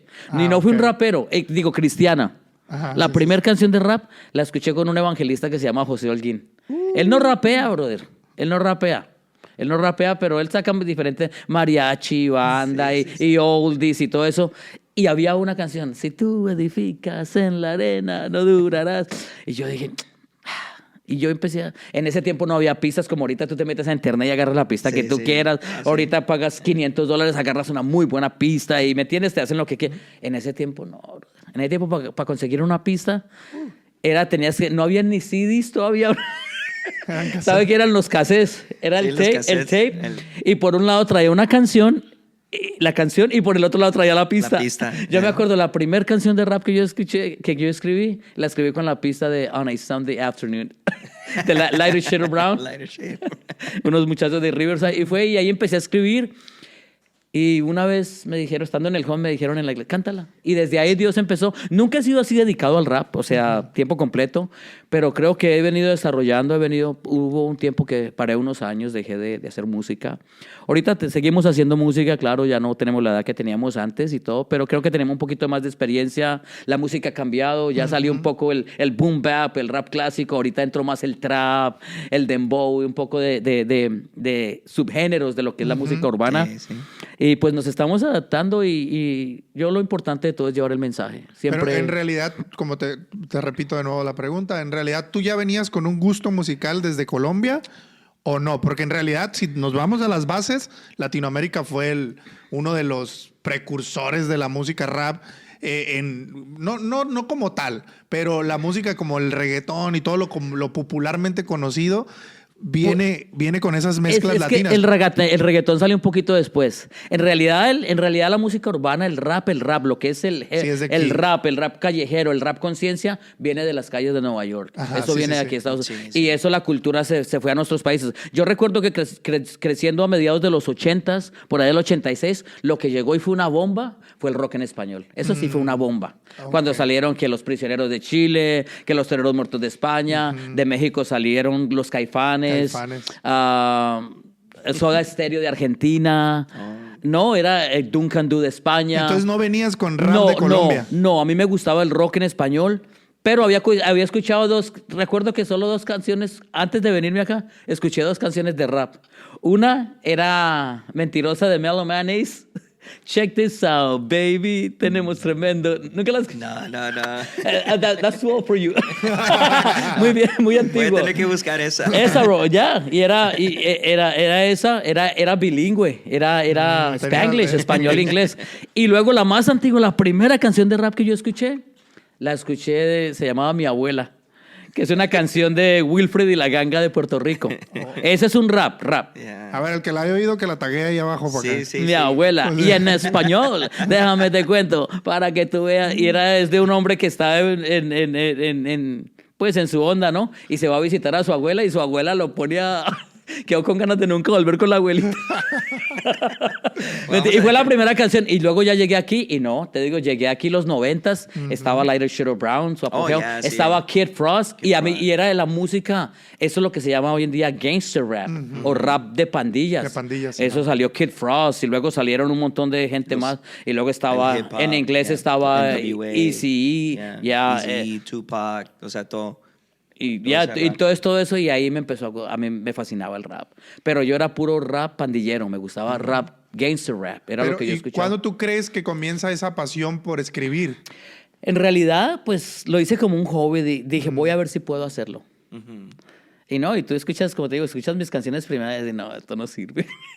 Las primeras, muchas que no grabé. Ya después, en el home, estando en el home, escribí mis 2 primeras canciones. También la segunda canción que escribí, la escribí con la pista de Gangster's Paradise, la de Coolio. Sí, la de Coolio. Con esa y varias. Hice como 4 o 5. Ya después entramos por allá a los 2000. En realidad mi primer disco lo empecé a grabar en el 98. Empecé a grabar mi primer disco que se llamó No hay nada que pueda pararme. Era puro rap y lo terminé, duré casi 3 años para grabarlo. En ese tiempo me costó... Es que sí era más difícil en ese Y tiempo. no, ¿sabes cuánto me gasté? Casi $10,000. Pero me lo gasté en un trayecto de 3 años. O sea, era... Sí. Pues, si lo hubieras Estaba tenido, lo hubieras soltero, gastado no en un tenía año. hijos, trabajaba ministerio. Entonces, Dios me abrió puertas y de una forma u otra, pude grabar mi disco. No había muchos raperos cristianos, bien poquitos. Eso es lo que te quería preguntar. ¿Qué tan difícil para alguien independiente es sacar música, bro? Porque obviamente ahorita, si nosotros volteamos para atrás en tu carrera, porque es una carrera musical, ya tienes más de como 25 años haciendo esto, ¿qué tan difícil fue para ti, bro? Porque hay gente allá oyéndonos ahorita que quiere dedicarse a la música porque miran que ahorita ya pueden subir cualquier música rápido en Spotify, rápido la suben a todas las plataformas. Pero, bro, cuando te tocó a ti empezar... En ese tiempo, yo como en los 90s, en el 96 yo creo, fue cuando escuché por primera vez a Vico C. No, brutal. Vico C es el papá del papá del papá de los papás. Oh, ya, la verdad que... Cristiano Y y, en español. secular. Y en español, En español. Cristiano y secular. No, el guy es genial. Tú oyes a Daddy Yankee, Las tú oyes líricas. a Don Omar, tú oyes a los raperos pesados Lo reconocen. aún los nuevos, Olmair y todos ellos saben que Vico sí es el papá del rap. Él fue el que empezó todo eso y fue bien tremendo, Y no, pues el problema, pues las finanzas, Dios como de una forma u otra tenía un ministerio donde yo salía a ministrar y todo, me invitaban mucho. El problema fue más con la gente de la iglesia. No, tú cantabas rap, tú eras un hijo del diablo. Así, bro, literalmente. Y más en esos años. No, era... ¿Y sabes cómo Dios ¿Sabes cómo Dios me abrió puertas? Dios me abrió puertas porque a veces me decían, venga, pues cante una canción. Entonces yo iba y me daban 5 minutos. Pero lo que yo hacía era que yo predicaba. Ok. Predicaba 2 minutos y cantaba una canción. Utilizabas el Correcto, rap correcto. como parte del Y evangelio. entonces me decían, no, predica. Le digo, pues sí, Dios me usa. Y ya después me invitaban a cantar y a predicar, ya me daban un servicio completo. Y había iglesias que a veces 2, 3 veces al año me invitaban en ese tiempo. ¿Me entiendes? Entonces fue un proceso, pero fue bien duro. Recuerdo una vez saliendo de un concierto y fue una muchacha joven. Me dijo, ¿sabes qué? Así, sin amor, sin misericordia, me dijo, lo que tú cantas es del diablo, me dijo así. Yo le dije, ok, está bien, me dejó callado. Pero ¿sabes qué? Eso se me quedó. Yo llego a mi casa ese día y me pongo a orar y le digo, Señor, y yo me puse a llorar. Le dije, yo no quiero cantar algo que sea del diablo. Yo no quiero honrar a... Y eso lo tengo en mi primer disco, esa historia, porque el Señor me llevó a Primera de Samuel cuando David le corta la cabeza a Goliat. Y la Biblia dice que, ¿con qué le cortó la cabeza? Con la misma espada que traía Goliat. Y yo recuerdo, desde ahí nunca más, el Señor me dijo, con las mismas armas que el enemigo está destruyendo a la juventud, son las mismas armas que yo estoy usando para que vengan al conocimiento mío. Yeah. Y yo seguí haciendo rap. Y ahí estamos haciendo, brother. Gracias a Dios. Yeah. Qué tremendo, porque en realidad muchas personas no saben. Y aquí yo creo que hay una perla para las personas que nos están escuchando, que en realidad la constancia tiene mucho que ver. Porque hasta ahorita, pues, tienes poquito que acabas de lanzar una y sé que tienes por ahí música que vas a lanzar todavía.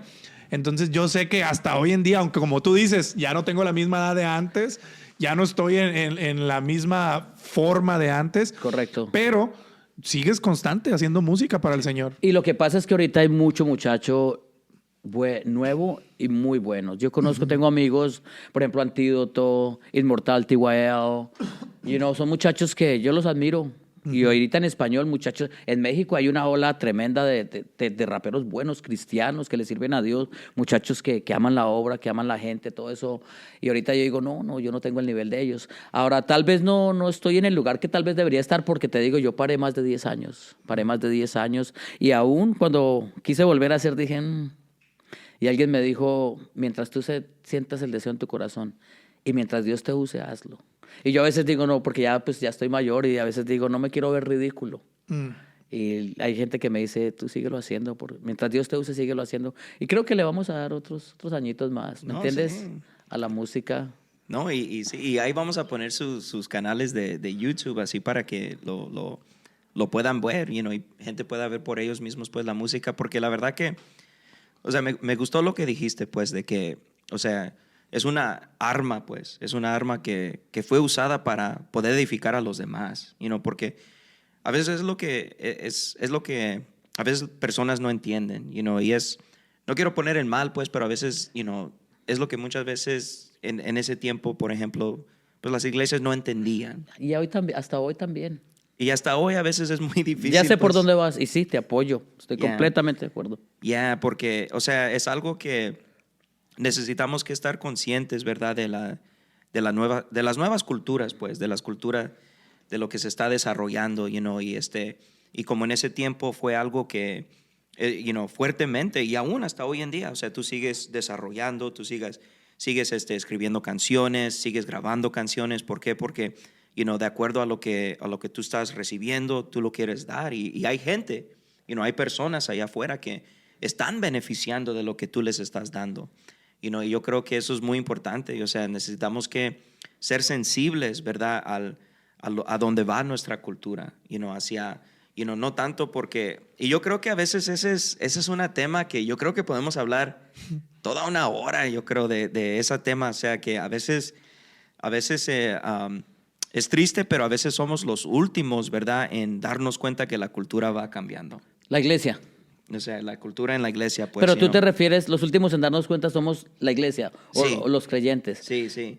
Y muchas veces, pues, y yo entiendo, porque a veces nos lo referimos en una manera que, pues no queremos ser como ellos, pero la verdad es de que todos somos iguales en el sentido donde todos somos seres humanos. Ahora, claro, entiendo de que, hay un cambio que se produce dentro de nosotros, y ahora ya no participamos, ya no hacemos lo mismo, ¿verdad?, que tal vez hacíamos antes, pero a la misma vez yo creo que necesitamos que ser sensibles a lo que está pasando en la cultura de hoy. Claro, o sea, y eso no lo podemos sacar de contexto en el aspecto de que, eso lo estamos diciendo por hoy, pero eso es bíblico. Sí. O sea, Pablo fue visitó Atenas y él les predicó a ese Dios que ustedes tienen ahí, un templo que dicen que es el Dios desconocido. A ese vengo a predicarles yo. Y eso que te habla, que hay una estrategia. Nosotros tenemos que ser conscientes y tenemos que estar guiados por Dios, obviamente, pero entre más conozcas a Dios, y lo hablábamos tú y yo hace algunos días, si Jesús viniera hoy, si hoy Jesús volviera a caminar en esta tierra, yo casi estoy seguro que lo menos que hiciera es visitar una de nuestras iglesias. ¿Y sabes yo qué creo que hiciera Jesús? Se pusieron los Jordans. Por eso te digo. O sea, es a lo que me refiero. O sea, Jesús utilizó la cultura en el tiempo en el que él vino y la modificó. Y por eso, por eso todos le decían que era incorrecto lo que Jesús hacía. Sí. Pero si nosotros nos ponemos a ver hoy en día, nosotros no estamos utilizando la cultura a nuestro favor como iglesia. Estamos utilizando la cultura como una división entre la gente que necesita de Jesús y Jesús. Y nosotros nos ponemos en medio como si fuéramos nosotros un CBP, un agente de frontera, diciendo, tú no puedes entrar, tú sí puedes entrar, tú no puedes entrar. Etiquetamos los pecados. Esto sí y esto sí es bueno, esto no es bueno. Mira, yo crecí y yo le doy gracias a Dios por eso. Y batallé un poquito para adaptarme ahorita a estas nuevas generaciones, pero Dios me ha estado enseñando. Y yo tengo el privilegio de que yo crecí hablando de la iglesia, en una iglesia religiosa pentecostal. Sí. Que, bro, literalmente yo miré jóvenes que los sacaban de las iglesias por traer una cachucha. Sí. O sea, qué triste. O sea, importa más una cachucha que el corazón quebrantado de un joven. Que tal vez viene destruido, viene abusado, verbal, emocional, sexualmente, no sé cómo venga, ¿me entiendes? Y era más importante, triste. O sea, gente que se paraba en una puerta, hermano, con esa o quítese la calle. No, es muy triste. Entonces yo crecí yo le llamo un pentecostalismo religioso a mirar el día de hoy. Es completamente diferente. ¿Me entiende? Y yo me quiero dirigir a la gente en las iglesias.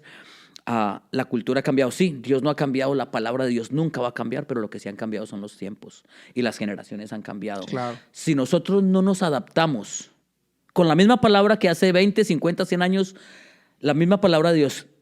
Yo no estoy diciendo que cambiemos la palabra, pero sí necesitamos cambiar los métodos. Exacto. Sí. Y adaptarnos, porque si no, seguiremos siendo la misma iglesita de ahí, aburrida, sin presencia, sin nada, y lo más triste de todo, sin gente.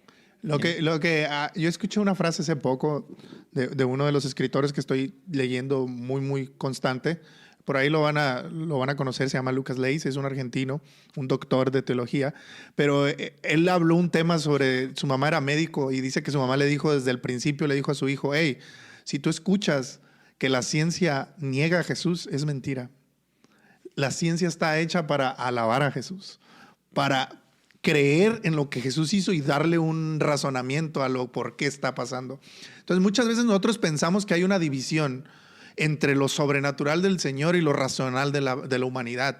Pero esa división la hemos llevado a la iglesia.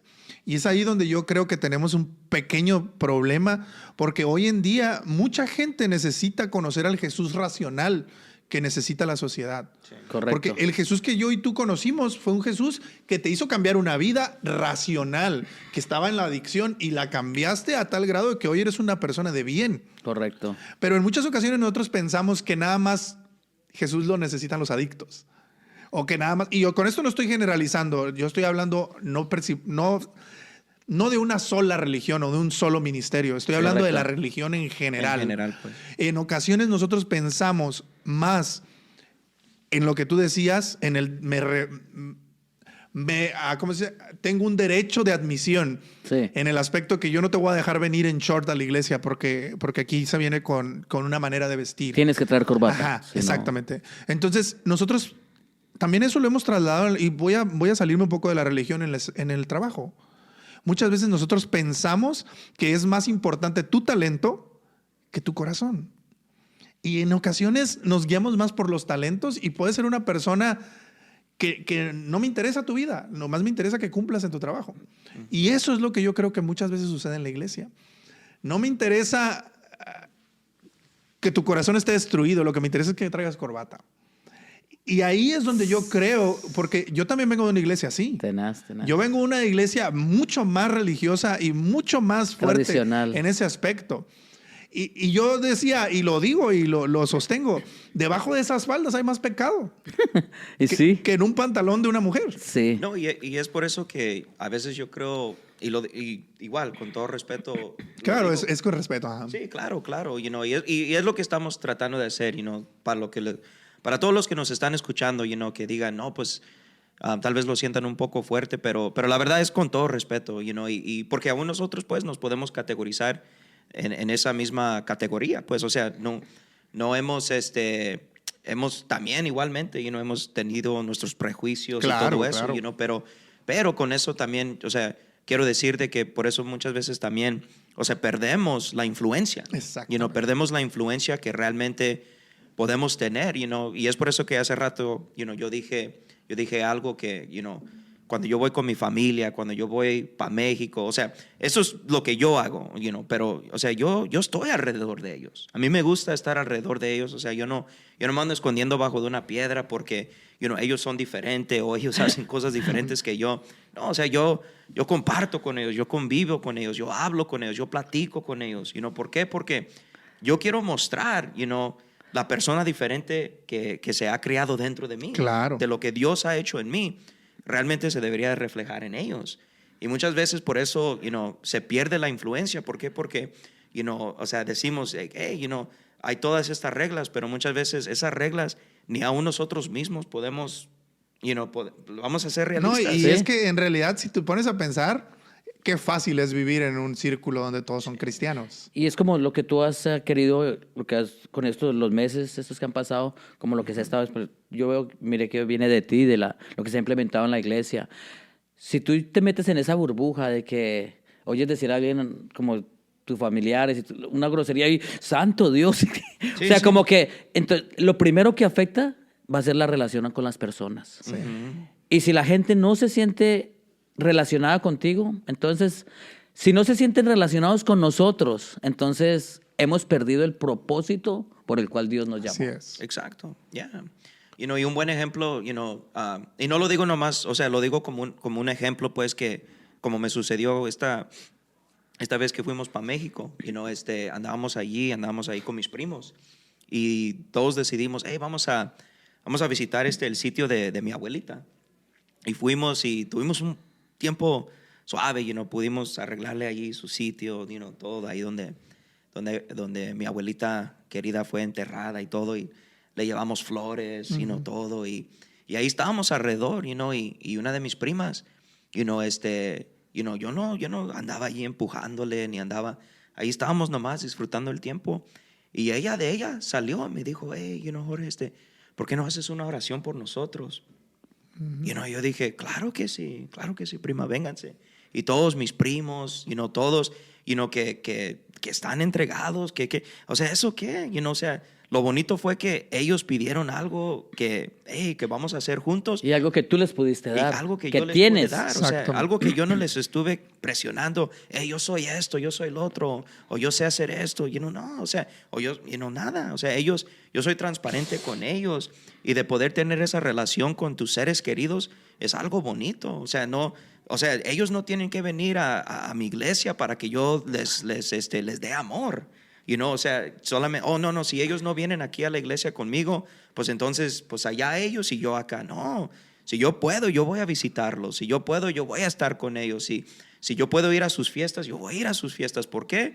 Porque yo sé que, como dijo hace rato Luis, ahí es donde estaría Jesús. Claro. Ahí es donde Él estaría, mostrando el amor que Él tiene hacia su humanidad. ¿Por qué? Porque Él vino no a lo que está encontrado, no a lo sano. Es lo que está Él vino a perfecto. lo que se perdió, porque allá hay tanta gente en nuestros vecindarios, en nuestras familias, en nuestros trabajos, que no tienen amor. O sea, tú Correcto. dijiste algo bien clave hace rato, John, que tú cuando miraste a ese muchacho que era el líder de esa pandilla, tú sin saberlo, Sí. pero tú le miraste algo. Algo. La O sea, luz. Era Dios. Ya. Sí. Algo que no era normal. Exacto. ¿Por qué? Porque eso que él recibió ya estaba con él.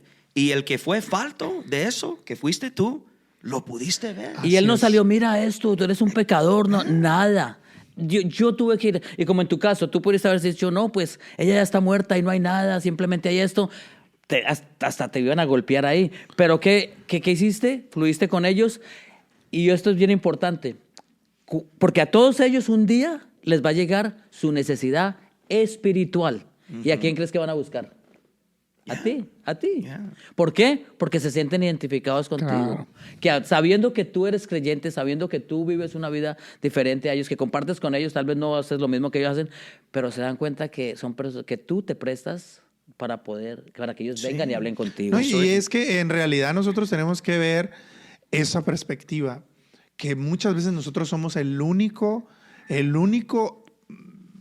paradero para una persona.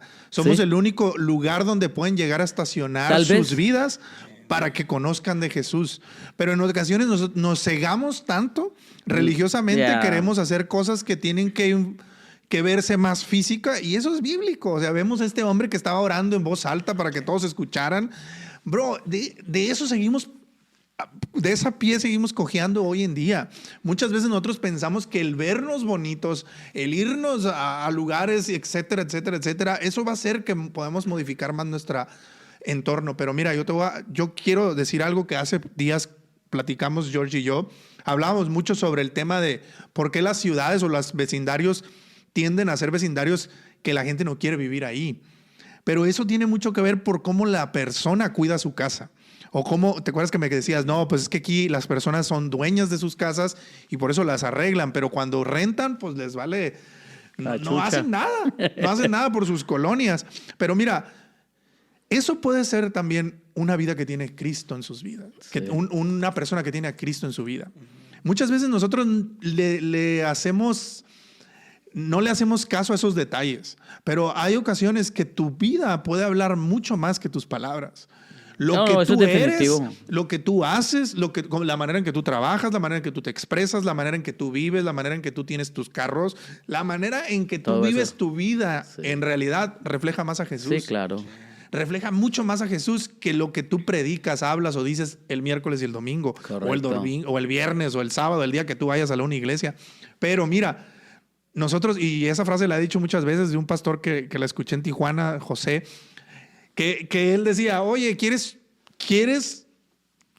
¿cómo se dice? ¿Quieres reprender al diablo el domingo, pero andas con él de lunes a sábado? ¿Dónde está? O sea, ¿me entiendes? Entonces muchas veces nosotros pensamos que somos de otro mundo o hacemos parafernalia de eso, de que nosotros no somos de este mundo, etcétera, etcétera. Pero en realidad, bro, necesitas ser de este mundo. Yeah. Necesitas estar en el mundo para poder alcanzar gente. Es como, por ejemplo, yo hice un TikTok y algo que Dios me puso y es algo tan real. Es como, por ejemplo, si yo te pregunto, ¿tú conoces a alguien que es hipócrita? Y a tu mente se te va a venir alguien que tú dices, sí, ¿verdad? Sí, ¿Es lo sí, que sí. sé? ¿Conoces a alguien que es bien mentiroso? Y a la mente, Ya sabes quién, ¿no? correcto. ¿Por qué nunca nosotros salimos en la foto? ¿Por qué no salimos en ese nombre? O sea, cuando digo, una persona bien irresponsable, Sí. no salgo yo. Sí, Un sí, orgulloso, no salgo yo. Sale alguien más. ¿Sí me entiendes? Entonces siempre tendemos a los demás, pero no nosotros. ¿Entiendes? Y yo creo que mucho de eso es debido, yo personalmente, yo lo puedo hablar porque yo solamente puedo hablar por mí mismo, ¿verdad?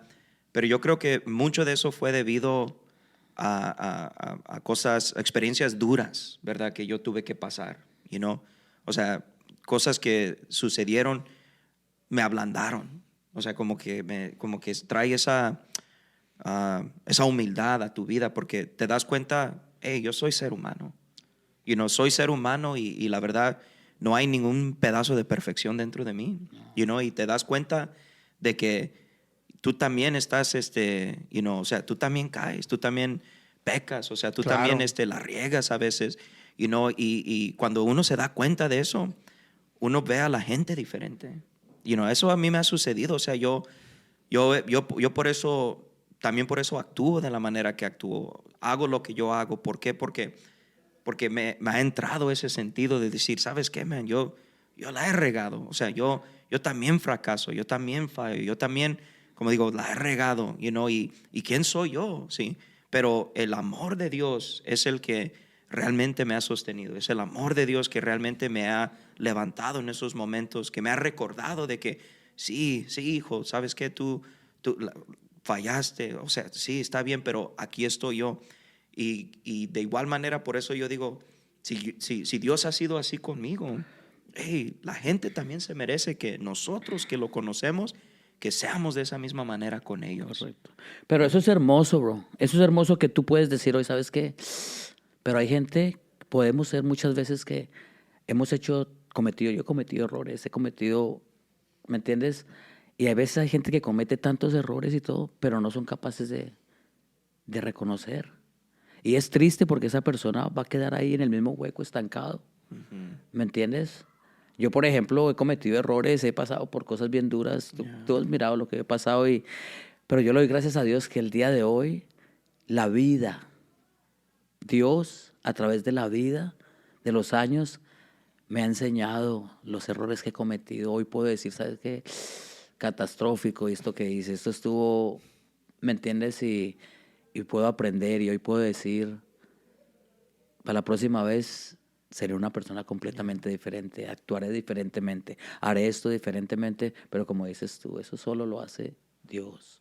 Y ahora, si nosotros entendemos que Dios, en la magnitud de nuestros errores y todo, aún así nos ha restaurado, nos ha levantado, entonces igual nosotros tenemos que amar a la gente, entender sus errores. Ahí es donde se aplica una frase bien poderosa que he tratado de vivir estos últimos tiempos en mi vida también, que es la injusta gracia de Dios. Para nosotros es injusto. ¿Y sí? Para mí es injusto para mí es injusto que Dios te perdone por todo lo que has hecho. Correcto. Pero ahí es donde Dios dice, hey, ¿tú quién eres? O sea, tú nada más eres un puente. Tú eres un puente donde tú tienes que estar volteado. Tú no tienes que darte cuenta quién pasa por arriba de ti. Yo te he hecho un puente, pero te volteo porque no tienes derecho a decir quién puede pasar y quién no puede pasar. La gracia es injusta en muchas ocasiones, pero sobre todas esas ocasiones necesitamos de esa gracia. Porque no sabemos en qué momento, bro. No sabemos en qué momento la vamos a regar. Yo puedo decir que soy muy fuerte y que no le voy a fallar a mi esposa, pero no puedo decir el futuro. Yo no conozco el futuro. Aunque yo me esté manteniendo firme, aunque yo me mantengo firme, puedo fallar. Puedo llegar ahorita y puedo fallar con mis hijas. Puedo llegar ahorita, puedo fallar en mi trabajo. Les puedo fallar a ustedes como amigos. Le puedo fallar al ministerio. Pero ahí está la gracia de Jesús. Sí. La otra parte de esto es que nosotros tenemos que entender que nosotros no solamente somos los dueños de esa gracia. Porque en ocasiones queremos ser el administrador de la gracia de Dios. Y bro, ¿quién te dio ese derecho, pues? Espíritu Santo, nos queremos Espíritu Santo. ¿Quién nos dio el derecho de ser administradores de la gracia y poder decir, ay, a ti te voy a dar más gracia y a ti menos gracia, papá? Es como, por ejemplo, como bíblicamente, ¿no? Nosotros, nuestros errores los medimos con una reglita así. Sí. Pero los de los demás tienen que ser con un metro, ¿no? Sí. O sea, ya, sí. Y pasa, o sea, pasa, y ojalá que con esta conversación que tenemos, que gente pueda ver, porque especialmente si somos papás, a los que somos papás allá afuera, que nos están escuchando, que nos recordemos, pues, que también, porque nuestros hijos nos ven, nuestros hijos ven nuestro comportamiento, nuestros hijos ven cómo nosotros realmente somos, y qué bonito es, aun cuando nosotros podemos reconocer que, ¿sabes qué, mijo? ¿Sabes qué, mija? Yo también la riego. Yo también híjole, ¿sabes qué? Cometí un error. ¿Sabes qué? Discúlpame. Discúlpame, mijo. Discúlpame, mija. No soy perfecto. Tu papá no es perfecto, pero me perdonas. Perdóname. ¿Por qué? Porque eso yo creo que es parte de mostrar inteligencia emocional. Exacto. Y estamos pasando esa inteligencia emocional a nuestros hijos para que ellos también puedan ver, que, hey, mi papá, mi mamá, ellos tienen el valor suficiente para reconocer algo. Entonces, hey, eso se les va a hacer más fácil a ellos. Porque es difícil, ¿verdad? Cuando ellos, hey, tú me dijiste esto y ahora tú lo haces. Pues, ¿qué onda? Pues sí, ¿verdad? Me acuerdo una vez mi hijo me sacó eso, dijo, me dijo... Bien sincero. Era algo chistoso, se me hace... ahora mi hija, no me acuerdo... Se me hace que estábamos agarrando unas papitas y le dije, no los agarres, pero tú te comiste uno. Y dije, híjole, ¿y qué fue lo que hice? Ándale, pues agarra unos. Entonces, o sea, es un ejemplo chistoso, pero a veces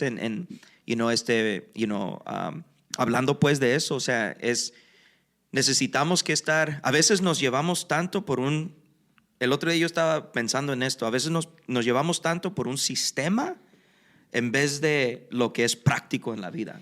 O sea, y la iglesia, o sea, sirve para ayudarnos. O sea, el propósito de la iglesia debería ser para alimentarnos, para convivir, para crear nuevas relaciones, o sea, para aprender más juntos, aprender más de quién es Dios.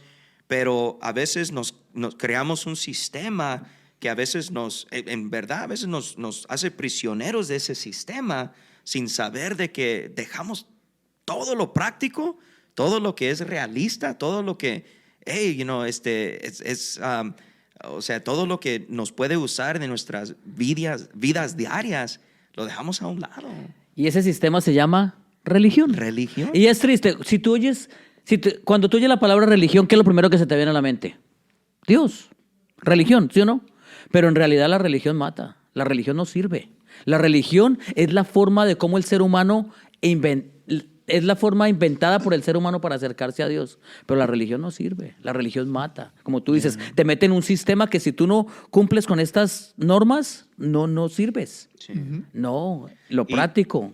Y eso es algo qué bueno que trajiste eso, porque eso es lo que muchas veces puede matar el proceso de alguien que está tratando de rehabilitarse de la adicción.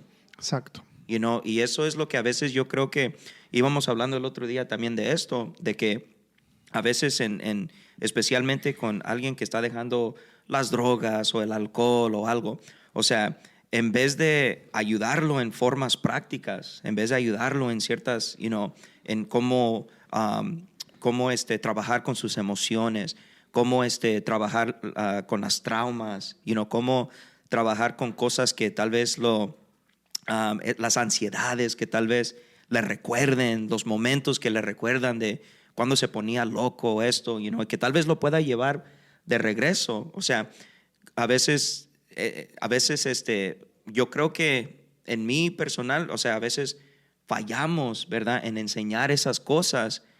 ¿Por qué? Porque estamos más interesados en enseñarles un sistema religioso que es bueno, pero la verdad es que cuando eso les falla o cuando ese sistema falla, ¿qué es lo que pasa? Es de que muchas veces esas personas pueden regresar a su adicción. O los alejas de Dios simplemente, porque el sistema tiende a fallar. Yo creo que ese sistema tiene que ser una herramienta. O sea, y ese sistema te crucifica. Exactamente. Te condena. Ajá, o sea, o te hace volver a tener ese sentimiento por el cual eres adicto, que es no perteneces, Ándale. no eres de aquí, correcto. tú no sirves para no esto. tengo lo que se necesita. Tú naciste para ser adicto. No califico. Exactamente. Sí, entonces, muchas veces es lo que nosotros tenemos que entender. Y yo sé que nos estamos desviando del testimonio de nuestro hermano Pulido. Hace como media hora. Pero esto tiene mucho que ver. Y yo quiero hacerles esta pregunta a los dos, porque ustedes ustedes vienen de ese proceso de haber dejado una adicción. Pero sí me gustaría entender y saber de qué manera ustedes creen que se han mantenido fuera de esa adicción. Sí. Porque mira, hay gente ahorita que está batallando y que puede estar mirando estos videos y puede estar siguiendo a Jorge por la amistad y por todo lo que tú quieras, pero a alguien le va a llegar por ahí que está envuelto y no sabe cómo salir, o que ya tiene un tiempo de 5, de 3, de 6 meses dejando de usar. Pero ¿qué es lo que ustedes han hecho que los puede mantener hasta el día de hoy sin regresar a eso? Obviamente, aparte del factor Dios. Sí. Bueno, sí, para mí el principal es, creo que es él. Y el otro yo creo que también es la madurez de la vida, el paso de los años, el de que ya mis prioridades hoy no son las mismas prioridades que yo tenía cuando tenía 15. Okay. Diferente completamente. Hoy mis metas son, hoy mis hijos, mi familia, mis hijos, salir adelante. Todos queremos luchar por más, por vivir mejor. No hablo de riquezas, simplemente vivir mejor. Yo puedo estar con gente que está fumando marihuana y todo. A mí no, para decirte la verdad, a mí no es algo que... Sí, o sea, no te mueve, pues. Y yo estoy ahí, pero quisiera pegarle una fumadita, pero yo soy cristiano. No se me antoja, no creo que necesite eso. No, la verdad. Creo que hay cosas al día de hoy en mi vida que son más importantes para mí. Y también pues porque quiero agradar a Dios. Yeah. Creo. Y, No, y sí, no, y eso es, yo creo, estoy en línea, y muy de acuerdo con lo que tú dijiste. Yo creo que la verdad que en mí personal, lo que puedo decir es, claro, el cambio de valor. Algo que yo fui entendiendo con el tiempo fue, por mucho tiempo antes de que yo fuera, durante mi adicción y todo eso, era algo que yo me acuerdo que lo había escuchado, pero nunca lo había entendido. Y era de que hay una diferencia entre un cambio de comportamiento y un cambio de valor. Y lo decían cuando yo estaba en la juvenil. Siempre una señora allí lo decía. Y la verdad que sí me gustaba. En ese tiempo aún lo entendía un poco, pero no entendí la magnitud hasta que ya luego yo estaba en recuperación. Ajá. Y lo que ella decía era de que el cambio de comportamiento, tú lo haces porque ya estás cansado de las consecuencias. Y es un buen comienzo, porque estás cansado, tal vez estás cansado de que ya te estén agarrando, ya, pues en ese tiempo estaba en la juvenil, ella decía, yo sé que tal vez ustedes están cansados de estar aquí, de estar arrestados tantos tiempos, ya quieren cambiar, y es bueno empezar con eso, pero ella decía, el cambio de valor es cuando tú empiezas a valorar las cosas diferentes de la vida. O sea, cuando tú tienes ciertos valores y empiezas a valorar, por ejemplo, la familia. Correcto. O sea, un adicto a veces, cuando uno anda adicto, ama a su familia. O sea, tiene ese amor, ese cariño por ellos. O sea, piensa en ellos.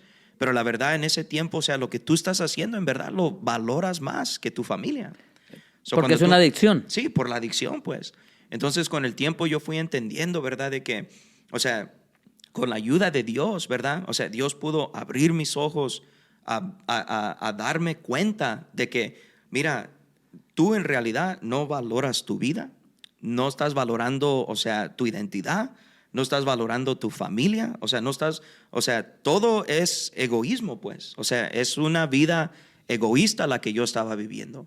Y cuando Dios abrió mis ojos a eso, entonces yo pude entender de que, ¿sabes qué? Mis valores tienen que cambiar. Entonces, al hacer eso, y al ver eso y al entender eso, entonces ahora allí fue, yo creo que realmente empezó mi jornada, y lo que me ha ayudado a mantener, durante todos estos tiempos, claro, fue, y por eso me gusta lo que dijo John ahorita, que fue Dios, porque no fue la religión, no fue un sistema, no fue nada de eso, fue Dios, fue una relación personal, que poder ver de que hagamos lo que hagamos, veamos salido de lo que veamos salido, Dios es el que te ama. O sea, Él te ama tal como tú eres. Y cuando yo pude ver y entender eso, de que Dios me ama, o sea, si en caídas, en errores, en fallas, Dios es el que te ama, Dios es el que te sostiene. Sistemas, la religión, todo eso te puede fallar. El hombre aún nos puede fallar. Pero está bien, es parte de la vida. Pero lo que siempre nos va a sostener, lo que siempre nos va a ayudar, es cuando esas dos cosas, es entender quién somos nosotros en Dios, pero también cuando nosotros empezamos a ver qué realmente valoramos de la vida. Es ahí en el tema, me gusta mucho la manera en que lo están explicando, porque creo yo que viene a nosotros una personalidad de Dios, se refleja una personalidad de Dios en nosotros. Si lo podemos entender un poquito, bueno, lo puedo explicar un poquito más, es en el aspecto de que quitamos el valor, quitamos el factor que yo solamente importo. Porque la adicción es lo que te hace, satisfacer una necesidad tuya. Yeah. Aunque le hagas daño al que sea. Y puede ser cualquier adicción. Yeah. O sea, puede ser una adicción a una droga, puede ser una adicción a la pornografía, puede ser la adicción a la comida, puede ser la adicción a cualquier cosa. Lo que busca la adicción es satisfacer a ti. Sí, claro. Nada más. Y es ahí cuando me explico en la forma de que la personalidad de Dios viene a nosotros, porque ¿qué es lo que hace Dios? Dios quita sus anhelos por los demás. Entrega a su Hijo para que todos los demás sean salvos. Sí. Entonces, muchas veces nosotros, cuando lo que más te va a hacer que salgas de una adicción es cuando quitas el yo de la película. Sí. Y empiezas a decir, hey, me interesa mi familia. Cuando ya tú no eres el protagonista. Exactamente. Sí, exacto. Eres rapero, brother. No, y la verdad de que es, y porque lo que pasa es de que, y lo que mucha gente no habla es de que, ok, entras a un centro de recuperación, por ejemplo, como nosotros que entramos al centro de recuperación y pues en ese momento, pues claro, no hay drogas, no hay nada, pues, o sea, no estás tocando nada, no se te está presentando nada de igual, pero es un factor bien importante entender de que es el inicio simplemente de la batalla. Exactamente. Porque cuando tú empiezas a abrir tus ojos a de que, man, ¿sabes qué? Yo he estado viviendo una vida egoísta. Lo que empieza a pasar es de que allí es donde entra y donde empieza uno a poder entender la inteligencia emocional. Porque ahora ya después, ok, dejas las drogas, pero te vas dando cuenta de que el droga no era el problema, era lo que usábamos para mascarar el problema. Correcto. O sea, que era lo que usábamos para tapar pero lo que realmente estábamos sintiendo es ahí el trabajo. Ahí es el trabajo donde yo creo que necesitamos aún como aún personas profesionales, aún iglesias o aún familiares. Yo creo que esto es algo que necesitamos que entender si tenemos a alguien, a un ser querido, a un amigo que esté batallando con adicción, tenemos que motivarles y ayudarlos a entender de que la droga simplemente fue lo que usamos para mascarar el problema, pero lo profundo, las emociones, ¿qué era lo que realmente nos llevó Exactamente. a tener ese comportamiento adictivo? Pues. Eso es como llenando un vacío. Exactamente. Sí. Pero ¿qué Llenando fue una ese necesidad. vacío? Pero en realidad, ¿qué Sí. te orilló? Porque Sí. por lo regular las drogas, tiende a haber dos caminos. Tiende a ser uno escapatorio o estimulante para sentirte fuera de este mundo. Correcto. Y- que igualmente es escapatorio. Exactamente. Temporalmente. Y la otra es porque realmente es una adicción física. O sea, porque tú sabes que hay drogas que sí son adicciones físicas, que ya se vuelve algo que necesitas, si no, no puedes vivir, si te estás apagado, etcétera, etcétera. Pero, ¿qué fue lo que detonó? ¿A dónde te orilló? ¿Qué te orilló a consumir una droga? Yo Y creo que por a lo veces regular son muchos factores. Exactamente. Muchas Tiende cosas. mucho. Muchos. Cada cabeza es un mundo y cada persona tiene su. Pero a lo que quiere hacer conclusión y a lo que creo yo que George está orillando es que muchas veces nosotros atacamos la adicción y la adicción es fácil. Y quiero explicarme con esto, porque no quiero hacer en contra con lo que tú dijiste, pero la adicción es fácil de tenerla porque tú puedes hacer una disciplina de tu vida y te desintoxicas. O sea, Sí. físicamente te puedes desintoxicar a la semana, a las 2 semanas, ya tu cuerpo no necesita esa droga. Sí, Pero claro. lo que produjo la necesidad de esa droga es la emoción. ¿Y qué emoción fue? Entonces, ahí es donde yo creo que no está fácil, porque esa emoción va a seguir llegando siempre. Esa emoción no la va a quitar nada, porque ya le quitaste la droga. Pero ahora, ¿de qué manera vas a atacar a la emoción? Entonces, es ahí donde no solamente es tu persona, no solamente es el sistema, en ocasiones hay necesidades de profesionales. O sea, Sí. no es del diablo ir al psicólogo, no es antibíblico ir con una persona que es profesional y que te pueda hacer llegar a las fibras de tus emociones y te puede llevar por un camino para que tú las sepas. Sí. ¿Cómo luchar contra Es esas que como emociones? te digo, yo crecí los primeros años de mi vida que caminar con Dios. Así era, no, que psicólogo, el psicólogo es para los locos. Sí, sí, sí. Y no, o sea, en Ese realidad es una ese el triste psiquiatra. ignorancia. Es el psiquiatra. Ya, el psiquiatra y el psicólogo, pues mi psicólogo es Jesús. Sí, Jesús es nuestro todo, pero entonces, ¿para qué que no hayan médicos? ¿Para qué? Oye, yo creo que Dios puede ser una persona, pero creo que Claro. uno de los apóstoles era médico, come on. Sí, Lucas sí. era médico, ¿sí o no? Yeah. Entonces, No, es que ahí es donde entra lo que regresamos al tema y para ir aterrizando por acá, sí. ¿Ya? creo yo que No. creo yo que nosotros tenemos que ser bien sabios y es ahí donde entra la verdadera sabiduría, entender que no siempre vamos a tener la razón nosotros y que en ocasiones va a haber situaciones donde necesitamos a un profesional. Correcto. Pero también nosotros tenemos que ir pegados con ese factor cercanía de Dios, porque cuando tú conoces a Jesús, cuando tú estás constantemente con Jesús, pasa lo que te pasó a ti. Se nos va a quitar ese acento y vamos a tener un acento cristocéntrico. Vamos a tener un acento donde Jesús habla a través de nosotros. Y se nos va a quitar el acento de la calle, el acento de esto. El lenguaje. Pero, exactamente. Vamos a empezar a entender el lenguaje de Jesús y vamos a saber que no todo lo que nosotros decimos es la verdad, que cada persona tiene un contexto y cada contexto se ataca diferente. Yo no te puedo hablar a ti, Pulido, como le hablo a George, porque tú tienes un contexto diferente de vida y probablemente mis palabras van a hacer diferente sentido en tu vida porque las vas a interpretar conforme a lo que tú has vivido. Correcto. Pero Jorge de diferente, etcétera, etcétera. Entonces nosotros tenemos que aprender como líderes, porque acá no nomás estamos sentados personas que hablan, somos líderes, tú y nosotros. Tenemos gente... Líderes, no hablo de religión, hablo de líderes de nuestros hijos. Y nosotros tenemos que estar viendo eso. ¿Qué estamos sembrando en la siguiente generación? Ya. ¿Palabras de gracia o palabras de juicio? ¿Estamos siendo benevolentes o estamos siendo personas que asesinan ideas, que asesinan pensamientos, Sueños. que asesinan sueños? Nosotros tenemos que ser bien, bien prudentes Ya. en ese aspecto Tienes razón. y hablar un lenguaje centrado en Jesús. Porque Jesús en ningún momento mató sueños.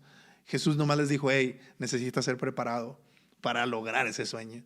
Necesitas pasar 40 días en un desierto para poder hacer esto. Necesitas dejar esto, dejar lo otro. Exactamente. Y en ocasiones nosotros queremos matar el sueño porque les dicho, hey, tienes que vivir una vida así, así, así, así. Hey, espérame.